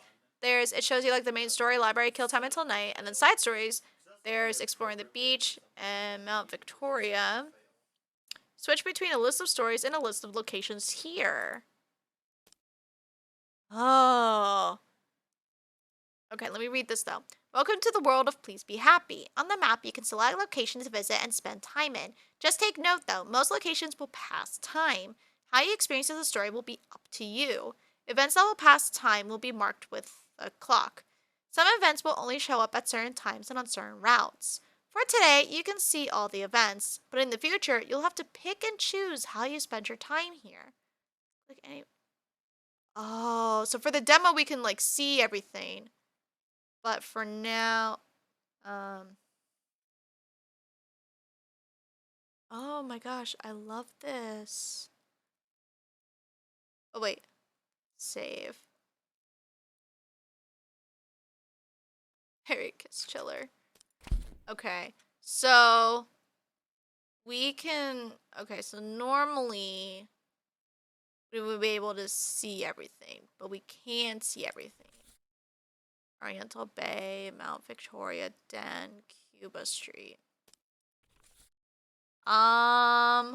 Let's go do the Oriental Bay. Wait, but there's a... Oh, wait, no, but that passes time. Okay. Oh, these both pass time. Okay. Yeah, let's go to Oriental Bay. It's not far from the Bell House to the beach, so I decide to head down there. Passing through the city streets, I recognize some of this area from my first day here, when I was running from the Skyport guard. Whew. Glad that guard chased me in this direction, or I'd have never found the Bell House. And really, that's been the highlight of Wellington so far. Oh, that's pretty. Oh, you can see kind of like paint strokes, like, effects here too. When I get down to the beach, I take a moment to enjoy the salty sea air. From this level, it's impossible to tell where the ocean ends and where the open sky begins. I can see the skyport from where I am, with a few older ships anchored in the harbor close by. Oh! While admiring the view, a worried-looking lady comes up and waves for my attention. Hi, I'm looking for my son. He's about this tall and wearing a red sweater. His name's Tommy. Have you seen him? Nope. I haven't seen anyone like that. I just got here. Okay, thanks. She walks away in a hurry, looking right and left as she goes to ask someone else. Humans sure do have it rough. Since they can't smell or even hear most things, it's a wonder they don't get lost more often. I amble along the waterfront, watching all the people as I go. Like Cuba Street, there's a lot going on. Under a nearby bridge, a group of 3 mermaids are racing each other. Close to the bridge are a bunch of people fishing, with a stressed-looking guy running back and forth between them. Next to a boarded-up market stall and some big crates, I notice something weird. So cute! What are you? There's a fabled with a big flower on their head that spins like a propeller. Oh, I wish we could see it like... But it's so cute, we still can see it moving around the screen. I love it. They're using it to drift in a small circle above something near the crates. I have to check it out, of course. Nobody else pays any attention. I wander over and take a look. The fable stops spinning as I approach and gives me a helpless look, but doesn't say anything. Oh, it's the kid! On the other side of the crates, out of sight from the path, there's a little boy sitting on the ground with his back to one of the wooden boxes. Are you Tommy? The kid jumps, totally surprised. Oops. He scrambles up and looks at me with wide eyes. How'd you know? Your mom's looking for you. She seemed pretty worried. His expression goes from surprise to sullen real quick. I don't care. I don't want to go with her. Why not? Why are you over here instead? Alright, if you're not gonna lie down, then bye.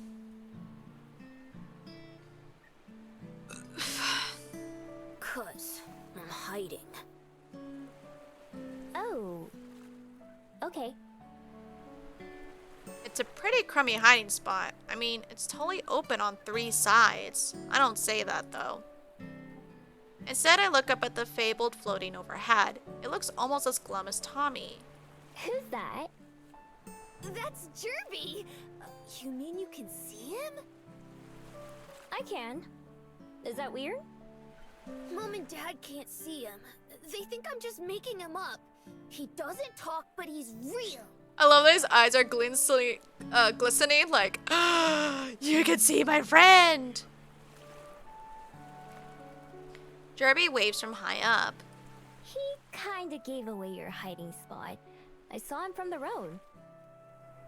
Mom can't see him, and that's all that matters.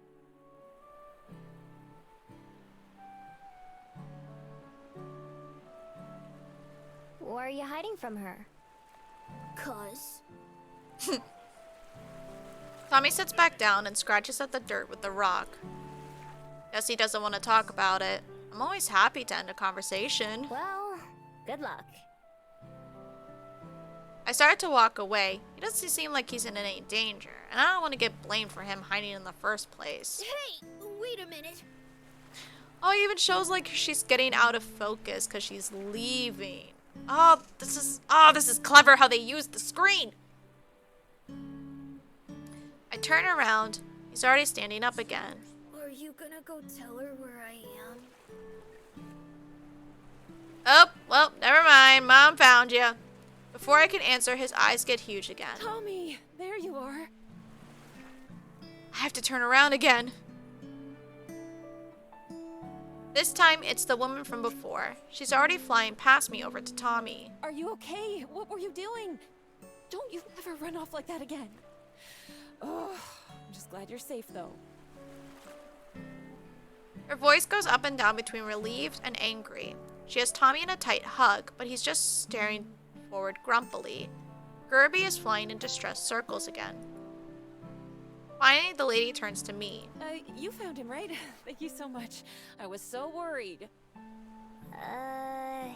No problem. I didn't really do anything.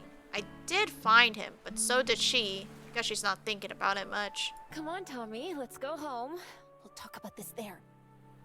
No, I'm not going. That's not home. Oh. My ears flinch as he yells. He stamps his foot on the ground to make his point. Tommy, sweetie. Home is where it's you, me, and Dad, not that apartment. Oh no, I think it's divorce. Oh no. That's still your home too. But this, it's like your second home now. No, it isn't! Not without you, it's not!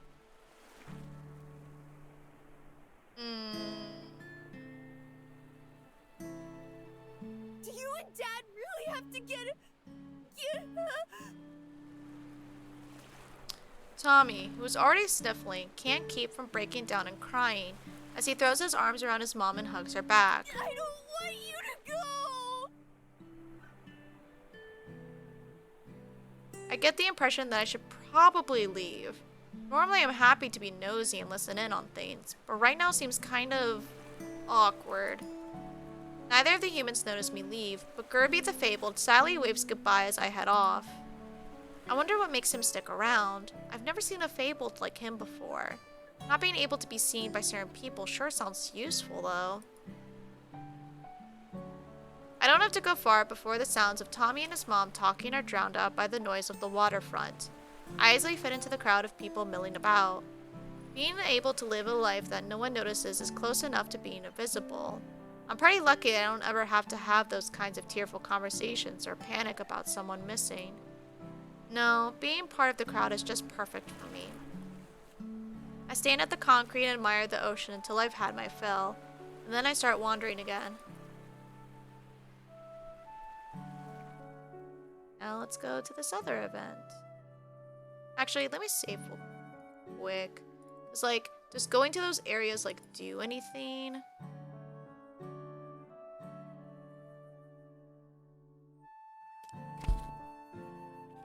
Like, what does this do?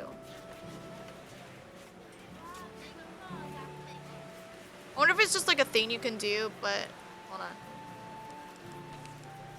I don't want to actually commit to it. I just was wondering, like, if it was like just like you can just kind of kill time, but it doesn't actually do anything story-wise. I have plenty of time to kill and also plenty of restless energy. I decide to go for a walk up Mount Victoria just to give myself something to do. I take the long way up this time instead of taking a bunch of shortcuts like usual. It winds through neighborhoods and then back out again, with only the occasional car passing by on the street. Compared to some of the other cities I've been in lately, the air here is a lot cleaner and the smell of nature shines through. It can't compare to being out in the wild for real, of course, but it's nice to not be choking on exhaust fumes everywhere I go. The houses are weird though. Many of them sit up on tall legs, like giant bugs with windows for eyes. More people seem to be coming down the mountain than going up it. Lots of them zip past on bikes or skateboards, while others are jogging or just walking. This path is longer than I thought. Hello? About halfway up or so, there's a wooden bench just off the sidewalk. It's occupied by a man with dark hair and big sunglasses. As I'm about to pass by, he waves. Well, hello, miss. Nice evening for a walk, eh? Huh? Is he talking to me? He must be, because there's no one else nearby. Chatting is usually not my thing, but for the moment, I appreciate the distraction. It sure is. I'm glad the rain's gone. Oh, for now, yeah. It's never gone for long, though, is it? That's so. I'm new here. I didn't even think it would rain since it was so sunny the day before. Ho, you've gotta watch out for that around here. Mother Nature's real fickle these days. 1 minute you're on the pier, enjoying the sunshine. Next minute, whoosh! I love how the whoosh is just vocally added. I love that for him. Also, it's funny how, like, sometimes there is no mouth flipping. I wonder if just sometimes they decide, like, oh, it's kind of better just let them do, like, this weird grin or whatever. Unless it's not meant to be doing that. I don't know. I don't know if it's, like, a oops, oversight kind of thing, or if it's a purposeful choice. Either way, I'm not really complaining, because it works either way, honestly. Like, if it's a glitch, it doesn't ruin the experience. If it's chosen purposefully, they're choosing correctly. He makes a whoosh sound with his breath and a wavy motion with his hand. Storm clouds, as far as the eye can see. That's just welly for you, though. You live with the sunshine and the clouds. I love just, like, the camera zoom-ins and, like, they play... I've said it before and I'll say it again. They play with their scenery, like their screen and, like, what they want to do on it so well. I have zero complaints. Where are you from, then? Guessing you're not a Kiwi? Nah, I'm a fox, not a bird. Not what he meant, but you're cute. The man laughs, a deep belly laugh. Like usual, I'm not sure what I said that was funny. Not like that. Although those little guys are cute. A Kiwi is a word for us New Zealanders in general. So it's a bird, a fruit, and people. You've got it. All three are delightful. Anyway, welcome to Wellington. I hope you're enjoying your time here in our little city. So far I am. I made my den here on the mountain. I've gotten coffee a few times, and I went to the library. I conveniently leave out my plans for the next time I'm in the library. Well, I can't say that's the usual tourist experience, but I'm happy to hear that it's working out for you. Staying long?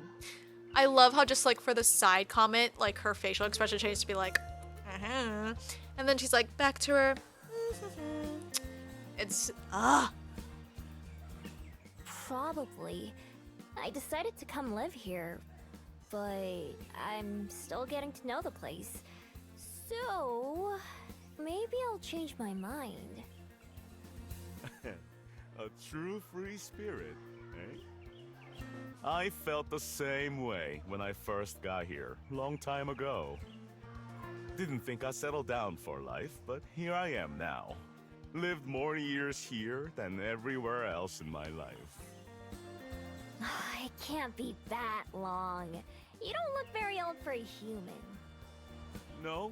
Well, that's my ego. Eh?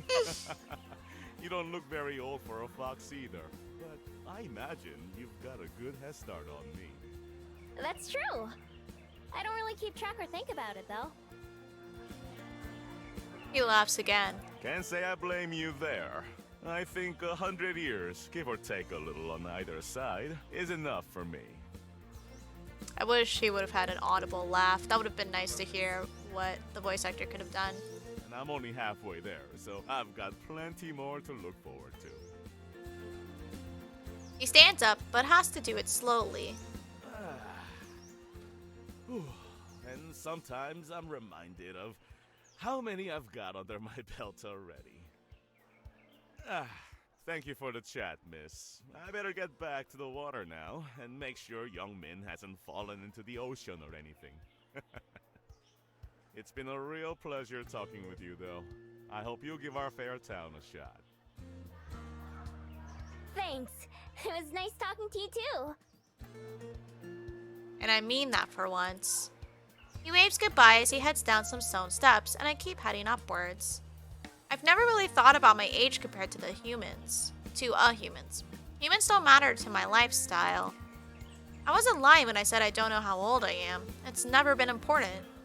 Places, relationships, memories, they just tie people down. I want to be everywhere. When I reach the top of the mountain, I take a deep breath of the crisp air. Wind blows my hair in every direction, and I can't keep it out of my face. The wind is wild and goes where it wants. It doesn't answer to anyone. That's how I've lived my life, too. A free spirit. That's what the man called me, and I like the sound of it. I can see the smudges of a few people down by the beach and on the pier. Is one of them the man I just met? There's no way to know. From up here, they're just tiny little blips, impossible to tell apart from each other. Once I've had my fill of the view, it's time to get on the way again. I turn my back to the people and start making my way down once more. It's time for the event, but first, just save.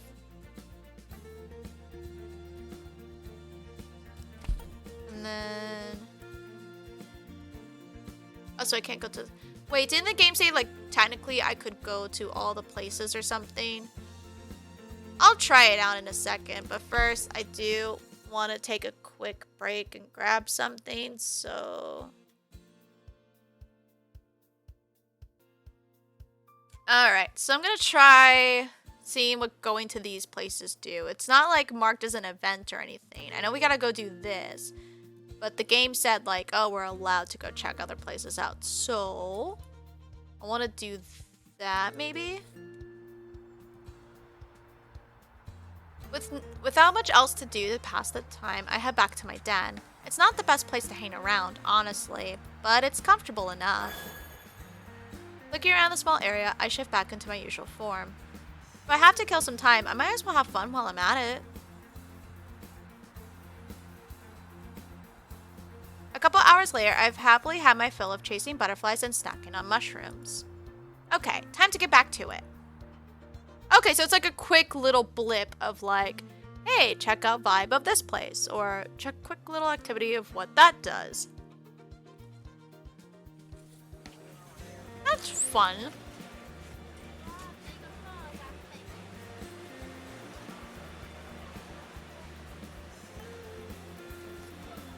They say the perp always returns to the scene of the crime, so I head back to the main streets. By the looks of it, the store I swiped from is the same as always. The person sweeping the front of the store doesn't even seem a little bit stressed. I never steal enough for it to be noticeable, but it's always a point of pride when the place looks the same as always the next day. A smug smile creeps on my face as I pass by, snacking on the chocolate bar I took from their shelves. Bold. Alright, I think now we can properly... Okay, so they did really mean, like, yeah, you can literally click on everything. It's not going to affect anything. But when I play the actual game proper, the choices do matter, and I can only make certain choices. When the moon is high in the sky, I decide it's time.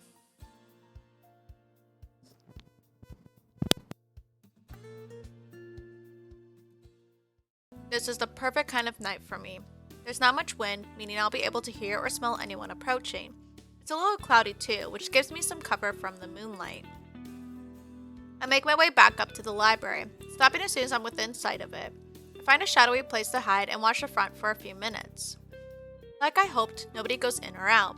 All of the windows are dark too. I slowly creep up towards the entrance, ready to transform and flee if I have to.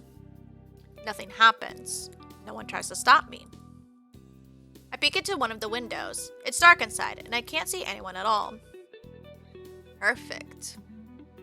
I move around to the back side of the building and check those windows too.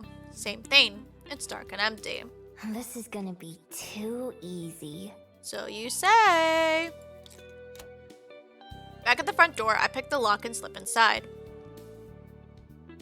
I sneak from room to room, revisiting the items I memorized yesterday. They're not expensive or fancy enough to think of them as treasures. I end up leaving a lot of them alone, since I don't want to carry too much with me. The rest go into my coat pockets. It's such a pretty painting. And it kind of reminds me of the guy that, like, I assume it's a guy, I actually don't know. They kind of said they, the traveler. Kind of reminds me of them, just maybe a descendant or something. Or probably not at all related, but kind of, I get the vibe. Finally, I ended up back at the painting in the corner, the piece that started this whole plan. I have to set a couple things down on the floor, because the painting needs both hands for me to lift it. It's heavier than it looks, though it's not very big. That's probably a good sign for how much it'll be worth. I have to jiggle. Oh, it's fun they actually bothered to do the thing. I have to jiggle it a couple of times to get it off the hook, but I manage. Tucking the painting under one arm, I pick up the other goods from the floor. This should be enough for one night. Best to get in and out quick. I start to head back to the front door where I came in. Oh no. I like how the music just stops. Like, oh fuck. Before I get there, light floods the room. My heart starts to race as I immediately prepare to run. A quick glance over my shoulder shows the... Oh no, she angry. Oh no, oh no. Side note, her eyes are really pretty though. Like really pretty. I'm sorry, I'm too gay for my own good. But no, she's angry. Oh no. Quickly gets over my shoulder.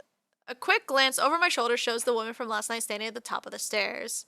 Her eyes are glowing blue with anger. She takes a step forward, not seeming to touch the stairs. Leave that painting alone. Oh, it's valuable. Gotta get out of here now. Throwing caution to the wind, I clutch my spoils tight and charge for the door, trying to make myself as small a target as possible. The painting is too big for me to transform and still hold on to it, so I've got to do this on two legs. Stop, please. She's so upset. I mean, obviously, of course she should, because it's her ship being stolen. It sounds like the painting's, like, actually personal. I'm like, oh, fuck. Just like my arrival here with the guards at the skyport, the thrill of being chased has already taken over. It's exciting and scary at the same time, but either way, it spurs me to move faster.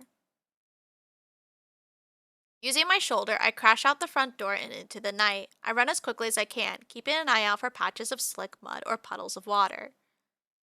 The path I take goes far past Mount Victoria and my den, ending up in a small residential area. I stash the painting under a parked car and then take my fox farm and crawl under the house, upsetting a mean gray cat who was already hiding here. It makes a low growling sound, and I glare at it, desperately willing it to be silent before it gives away my position. I growl back as best I can, and that seems to scare it into shutting up. I'm not sure if I was being followed or not, but I don't want to take any chances. After 10 minutes or so, I climb out, pick up my loot, and sneak back towards my den. Now that the excitement has worn off, I just can't keep a smile off my face. There's nothing more satisfying than pulling off a heist, even one as easy as this. Other thieves I've heard about must have had it rough. Having to stake out a place for a long time, trying really hard to not get caught, and making sure not to be seen. I've never done much planning. I just do whatever feels right. My ability to transform makes it pretty hard to catch me, although I've had to leave behind the stuff I was taking once or twice. And honestly, it'd get boring if I never got caught and had to run. My good mood lasts me all the way home, and then disappears completely when I see who's waiting for me. The woman in white. Oh no! She stands just outside my den, looking like she doesn't care at all about the cold or the mud. In fact, her perfect clothes don't seem to get dirty at all.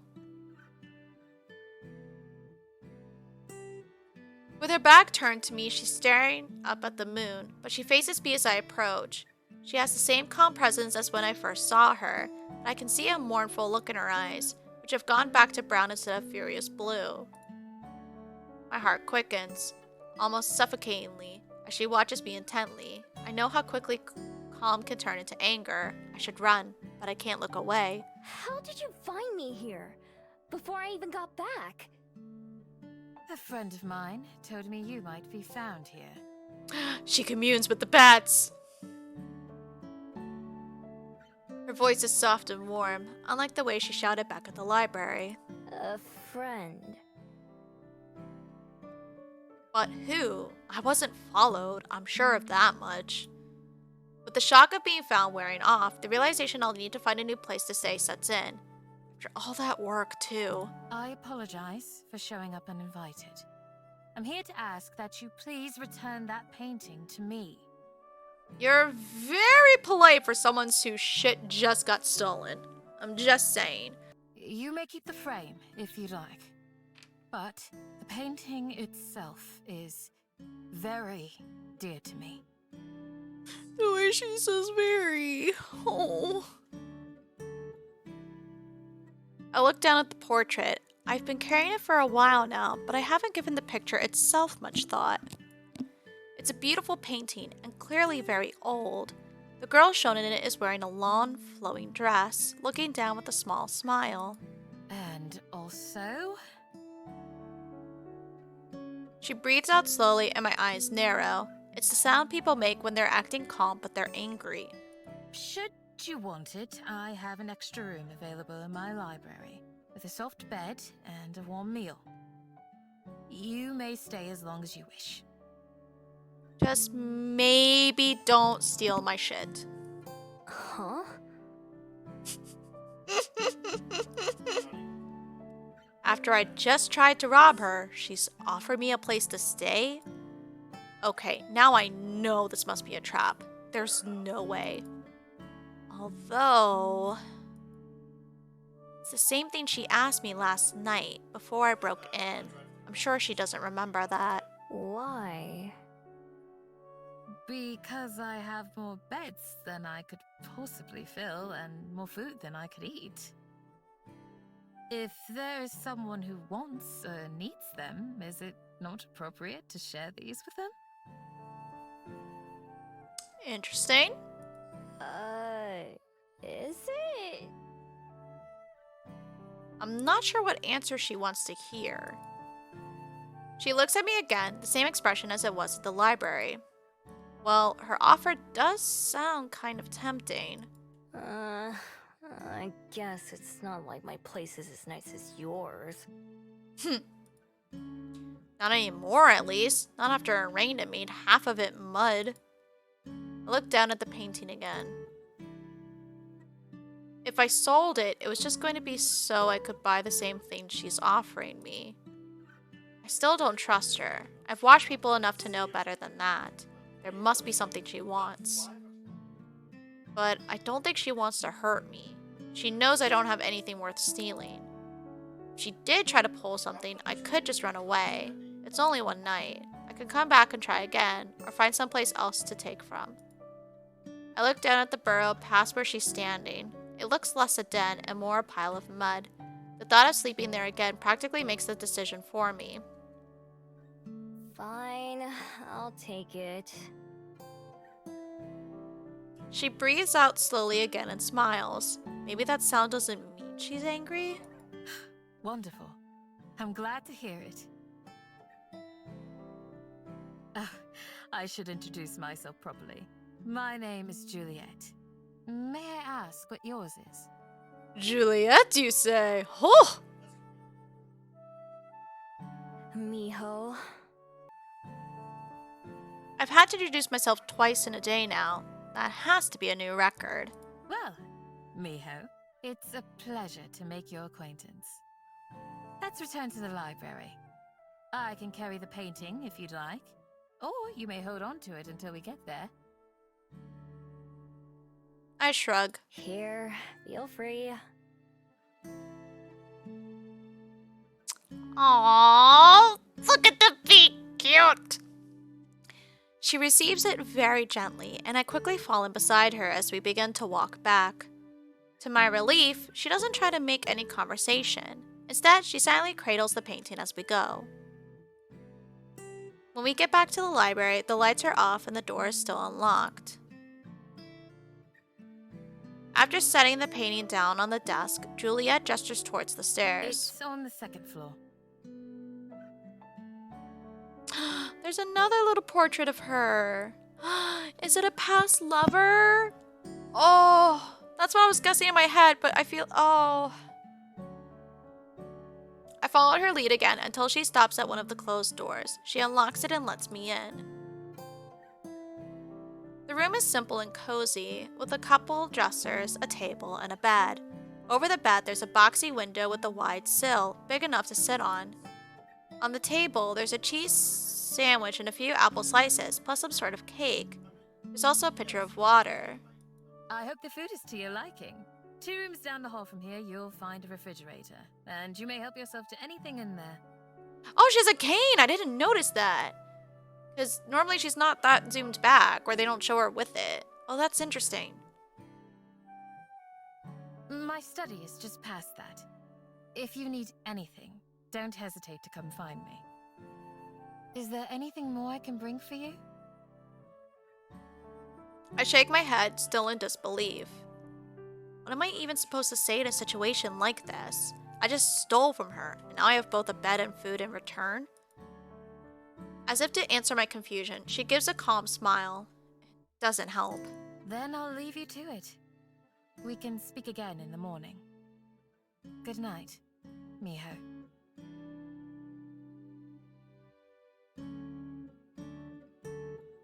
I'm wondering if maybe she does remember us from the day before, and I wonder if that food was left there for us in advance, because she was hoping we would come back regardless. Maybe. I don't know. Otherwise, I don't know how to explain the food magically being prepped. The door shuts behind her, and I expect to hear Juliet lock it, but when I try the knob after giving her a few moments, the door opens quietly into the dark hall. Juliet's nowhere to be seen. I pull the door back shut behind me and inspect the room, looking for any hidden threats. I also check the food, sniffing it to make sure there's no poison or anything. If there is, I can't smell it, so I dig in instead. Whoa. This is really good. There's 3 different kinds of cheese on the sandwich, which is 2 more kinds than I knew existed. The bread is soft and buttery, and when I take a bite of the apple, juice rolls down my chin. The water that I wash it down with tastes better than the water from the stream by my den. When I'm done eating, I climb into bed, still feeling overwhelmed, more specifically, not knowing how to feel. Part of me fears that I've made some gigantic mistake, and that I'll wake up in danger, if I ever wake up at all. Trusting my instincts has kept me alive on multiple occasions over hundreds of years, enough that I've lost count of exactly how many.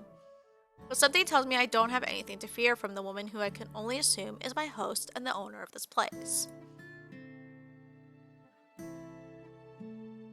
So with that in mind, I pull the blankets up to my chin and adjust the luxurious pillows beneath my head. Who knows, maybe the morning will bring trouble with it. But right now, just sleeping sounds alright. I wake up to the sound of birds chirping loudly outside. Blinking wearily, I prop myself up and look toward the warm sunlight beaming through the window. The sheets under my hand feel soft and dry. My hand goes to my neck, taking in the smooth familiarity of my necklace. It's still here. If someone was going to rob me, that's the only thing I have that would seem valuable. I sit up and look around. It doesn't look like anyone came in while I was sleeping. Maybe I really am safe here. I wonder if Juliet's friend was the scent I noticed outside my den on the first morning. I don't know how else she could have found me, or how they did it without waking me up. If it happened before, it could happen again, as much as I hate to admit it. So I check around the room very thoroughly, but still don't notice anything different from when I went to bed. Maybe it's it's not a trick.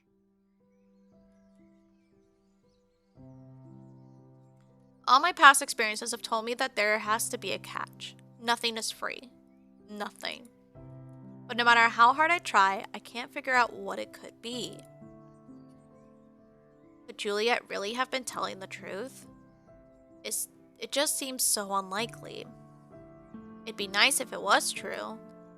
But if it wasn't, if I let myself believe, only to be wrong in the end, then that would hurt even more, wouldn't it? No, better not even take the risk. After all, I've lived a lot of years this way, and it's not like I hate it. Making my mind up helps me feel better right away, too. It just makes more sense. Even if I tried to stay, I don't think I'd ever stop worrying. This way, I'll know for sure that I'm in charge of my own destiny.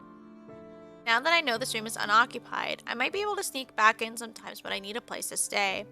It wouldn't be too hard to climb one of the trees and then get to the window from there. I take one last look around. For just a night, it was a nice what if. Then I head downstairs and out the door, without speaking a word to anyone. It's another nice day, the same as when I first arrived in Wellington. Warm sun and blue skies, with just a hint of clouds. For a while, I meander around town, eating the last of my pastries from the convenience store hall for breakfast. Today feels like another day, restart. I have no den, no supplies, no anything. It's less exciting now than it was when I first arrived. I don't have a destination in mind, but eventually I end up at the waterfront. There's an airship over the bay, descending closer towards the skyport. A couple kids down on the beach wave up at it, seeming excited. The people arriving on that ship all have somewhere that they're planning to go when they get off, huh? They've all got people waiting to see them. What have I got? Some trash and an old scroll? So far, Wellington's given me nothing but questions. That never bothered me before in any of the other cities I've been to. So why now? Guess that's another question for the pile. I push myself off the railing and head back into town. I go through the motions of scouting for somewhere to rebuild my den, but my heart really isn't in it. After wandering for a while, I end up at the Bell House yet again. It's just the place I go when I have nowhere else to go. There are more customers than usual, so there are 2 people working behind the counter. It only takes a brief glance to notice that one of them is Aspen. Aspen. I wonder if she'll think I'd like a fairy kiss chiller again, or maybe I'll make a different sort of first impression today. The line moves pretty quickly. It helps that Aspen doesn't spill anything this time. When it's my turn to order, I step up to the counter with a fake smile. Oh, hello. What can I make for you today? I'll have a fairy kiss chiller, please. Certainly. Good choice. I reach for my wallet to pay, but she stops me. Oh, don't worry about that. It's on the house today. Does she remember us? Great! What does that mean? It means that you don't have to pay for it. As an apology for yesterday. She remembers us! Yesterday? Why does that sound so strange? I nearly miss her talking, my mind having tripped over the word. She reaches for a cup, the pen already in her hand. And that's for Miho, right? Oh, that's so nice! I think Vampire Lady also remembers. We just don't know yet. I don't know why they remember, but it's nice that they remember. So far, at least just Aspen. For Miho? My name? She remembers my name? My heart begins to race wildly, my body reacting just as strongly as my mind. Aspen frowns, clearly noticing that something's off. My head's in too much of a daze to deal with it, though. It is Miho, right? She checks the notebook on the counter, brow furrowing deeply as her finger slowly moves down the page and taps on one of the lines. What do I say? how do I explain that for the first time in my life, for the first time in hundreds of years, somebody's remembered my name? It's not supposed to be like this. I'm supposed to be forgotten. Every time, without fail. It's my armor. It's my life. I take a step backwards. I have to run. I have to get out of here. I have to get away. But where to? I've just been running. And I don't have anywhere else to run to. But I don't have any other choice. Without a plan or destination, I turn on my heel and bolt outside, not daring to look back. Everything is wrong. I have to go. Miho! She calls my name again as I disappear into the street. No, Miho, turn around! It's not the first time I've heard that as I fled. But never like this. Never with such a confused, worried tone. Feeling sick to my stomach, I push myself to run even faster. Maybe I should just leave this whole city, get on the next airship out of here and act like it never happened. I could go somewhere else. Back to China or America or anywhere and start over again. Within days, it'd be like I never even came to Wellington. My life would go back to normal, and eventually I'm sure Aspen and Juliet would forget me, just like they're supposed to. Nothing would be different. Except that's not quite true. I wouldn't forget what happened here, even if everyone else did. No matter what, I'm sure I won't ever be able to get these past few days out of my mind. When I get to Mount Victoria, I finally stop running. Not because this place is special or because I wanted to come here, but because I don't know where else I'd go. I make my way up to the top of the mountain, just like I did on my first day. The view, which I admired so much last time, doesn't do much for me now. Instead, the city looks cluttered and confused from up here. My chest hurts from running so long. I'm much more used to quick bursts of sprinting to get away from something or someone. I guess that's still what I'm trying to do right now. But I'm not sure what it is that I'm running from. Whenever something goes wrong, my first instinct is to flee. Aspen remembering me definitely counts as something wrong. When I stop to think about why, some of the reasons are obvious. Mostly, what if it's not just Aspen? What if everybody can remember me now?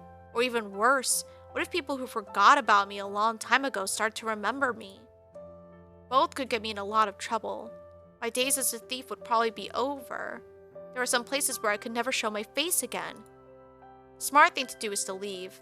I can even see a couple airships at the skyport right now. I have everything with me. I could just go. There's nothing keeping me here. Oh, so pretty. And yet, I don't move.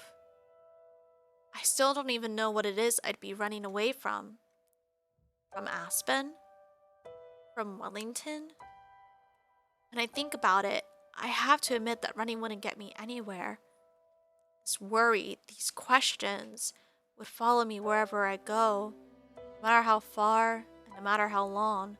So then, what do I do? The only answer I can think of is the scariest one, the one that goes against everything I've ever learned. Closing my eyes, I picture the library and Juliet's offer. I picture Aspen, whom I barely know, but who's already changed my life. Maybe I should stay and try to find out more. Maybe, just maybe, being remembered might not be all bad. I clench my fist so tightly my knuckles turn white. The urge to turn tail and head for the skyport is so strong, it's almost like a magnet pulling me there. I resist it though. Slowly, I walk back down the mountain, making my way to the library. I'm not sure what to say when I get there. Explain everything to Juliet and hope she'll let me stay in that room again. I don't even need the room. I could rebuild my den and hide out there. Maybe in a new spot, one that Juliet doesn't know about. Not having to worry about the weather or other animals would be nice, though. There's no telling if Juliet will remember me, too. If not, it might be easier to pretend this is my first time visiting and just ask if there's anywhere I could stay. Even though I'm not moving very fast, I still don't feel ready for this conversation by the time I reach the library's entrance. It's only been an hour or so since I left the Bell House, so it's not late enough for the library to be closed. The usual stream of people flows in and out of the doors. Okay, I can do this. I stand off to the side of the entrance, preparing myself as people pass to and fro. My heart is racing the same way it does during a tense break-in, maybe even harder. My tail twitches back and forth. Usually I don't notice, but right now I'm super aware of everything about myself. Fighting off my instincts, I open the door and let myself inside. I'd been expecting to look for Juliet, but instead she's right by the entrance. What surprises me most, however, is the woman leaning against the large desk behind her. Aspen, who's now engaged in conversation with the look of deep concern on her face. Wasn't there when I checked the bedroom.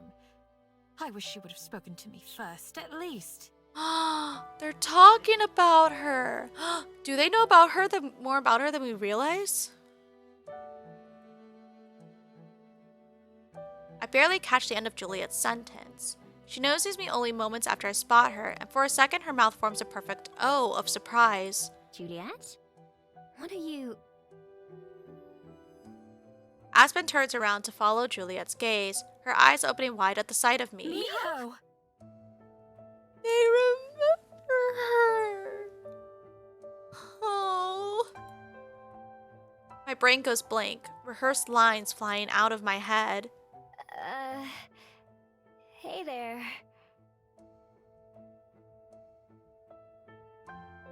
I slink over to where they're standing, hands in my pockets, unsure of what I should say first. It's nice to see you again, Miho. I was hoping that you'd return. Me too. That was pretty sudden. I worked extra hard on that drink for you, you know.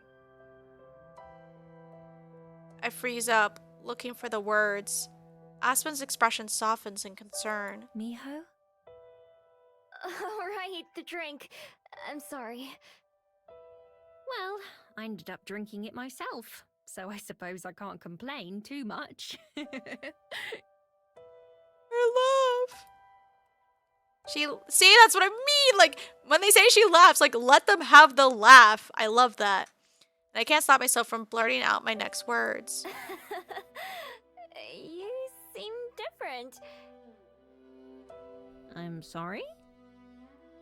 Like, less polite? Well, I'm not at work anymore, am I? What am I even saying? What was I planning on saying again? Will you be staying for a while, Miho? If so, we can continue this conversation in the dining room. It's a bit more private there. Thank you, Juliet. She sends me a raised eyebrow when I accidentally sigh in relief a bit too loudly. Yeah, sure. That sounds great. I'm not gonna run away again. I'm glad to hear that. Right this way, then. Juliet leads the way down the hall and into one of the locked rooms. We enter a cozy little room with a table and a few chairs, as well as a fridge. The three of us sit down, although I move my chair so I'm not close to the others. Can I get you anything to eat or drink, Miho? I shake my head. I'm hungry, but I'm way too nervous to eat.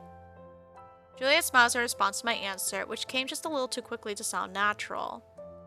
By the way, both she and Aspen are looking at me. I can tell they're expecting me to say something first. None of the words that I planned are coming back to me. What do people even say in a situation like this? The temptation to run away is overwhelming. The door just a few feet behind me. My knuckles whiten as I tightly clench my fists in my lap, pushing myself to resist the urge. I told myself that I'm going to take this chance. Even if it's the hardest thing I've ever done, I'm going to be honest with them. Well... I struggled to think of what to say. Juliet waits patiently, her eyes gazing coolly in my direction more than directly at mine. Aspen soon grows restless, however, her expression clouded with concern. Sorry. I don't know how to just say things. I've only ever copied other people's, so I... Aspen's expression clears up in some sort of understanding. It's okay, Miho. Take your time. So I don't really know how to talk like this.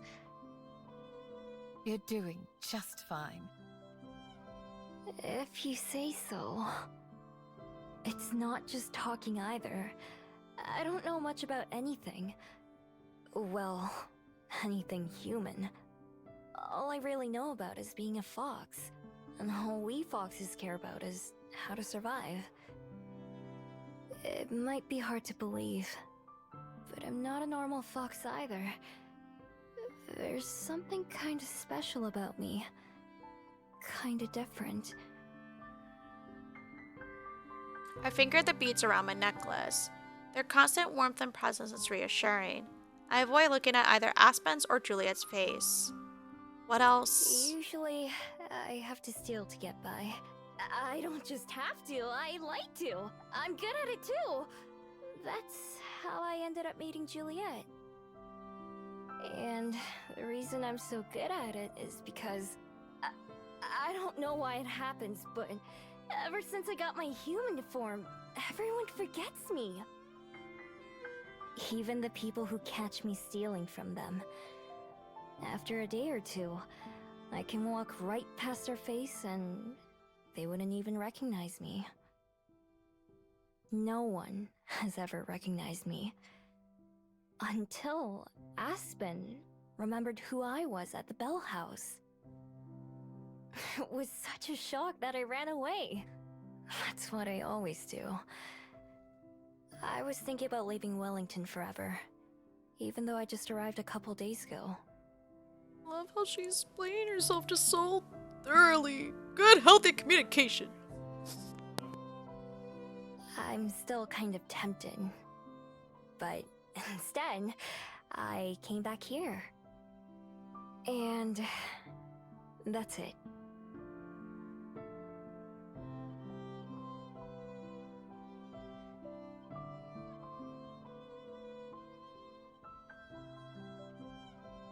Sorry, I forgot I muted.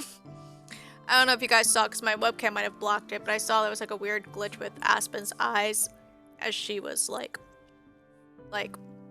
faded back in to the scene. But we're good now. Just hearing the words coming out of my mouth makes me want to die of embarrassment. It makes me uncomfortable when other people think about me. And yet, putting everything out there feels surprisingly good. Feels like a weight has come off my shoulders. There's no going back now, and that's a relief in its own way. So you're saying that you've never ever had a family? Or a friend? Nope, never. And not since I stopped being a regular fox, at least. Oh. I'm so sorry to hear that. Why? Well, because that's...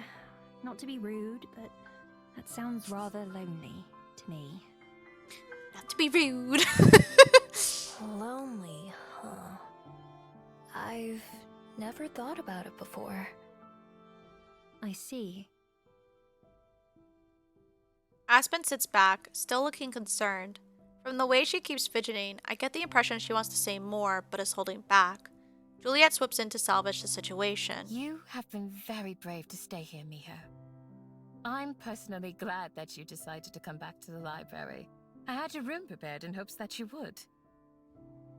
You're welcome to use it for as long as you'd like. I think that we could become great friends. Maybe even more, just saying. Friends. But friendship does come first. I roll the word around in my mind as if it were a strange food I'm gingerly trying. Is that a word that fits me? Is that something I could have? It's never seemed like a possibility before. None of what Juliet's offered me has. Right now, it feels like I'm standing at the end of one path and the beginning of another. I could turn around and go back to the way I came, back to the den and a life spent alone. I know that world. I've lived in it for so many years. Excuse me, but I can't just go back. Not now. Not when there could be something more, something new. Everything could be different if I just let it. When I look at Aspen and Juliet, I can see what they're hoping I'll say. I think I'd like that. Oh, they're so cute! Big smiles take over both their faces. Slowly, I let myself smile too. Well then, Miho. Welcome home. Ah!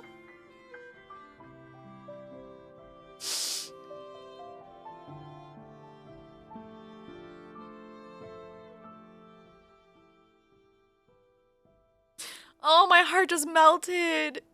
It fully melted. Ah! Oh, thank you so much for playing the demo for Please Be Happy. We'd love to hear what you thought of our game. Please consider taking our very short feedback survey. We couldn't do this without you. Take care, stay safe, and please be happy. Does it open a new link? Okay, so I'll just have that open, but I'll, like, work on that later. I don't want to, like, actually do that on stream right now. Ah! I don't want it to be over, but it's over. Oh. Damn it. It was such a good demo, though. It's so cute. I can't wait till it actually comes out. I don't think it's out yet. It's on Steam, by the way, so you can download the demo. You can save it to your wish list. I'm going to do that now. I'm going to add that to my wish list so I don't forget.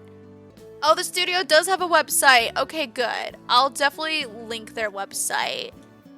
And it shows like other stuff they've made too, it looks like. I see nothing but females, and that's great.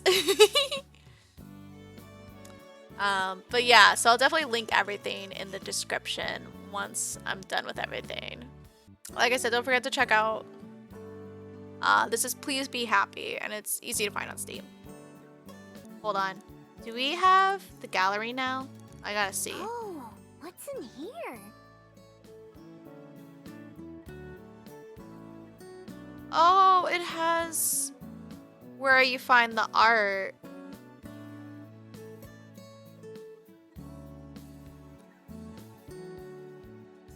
The barista named Aspen. Oh, that's clever. A new chapter in a new place.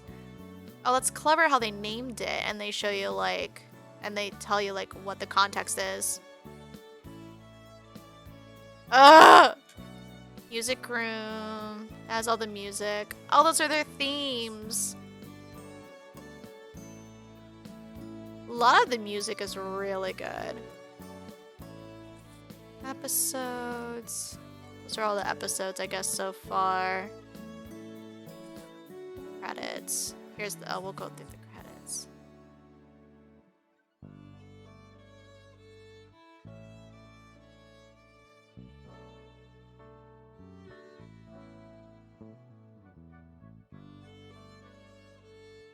Oh, and here's the voice cast.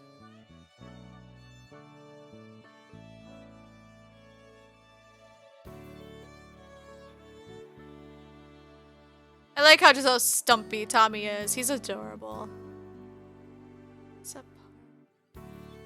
Oh, I thought I heard their voice like as another character, and then additional voices are those two. It's great.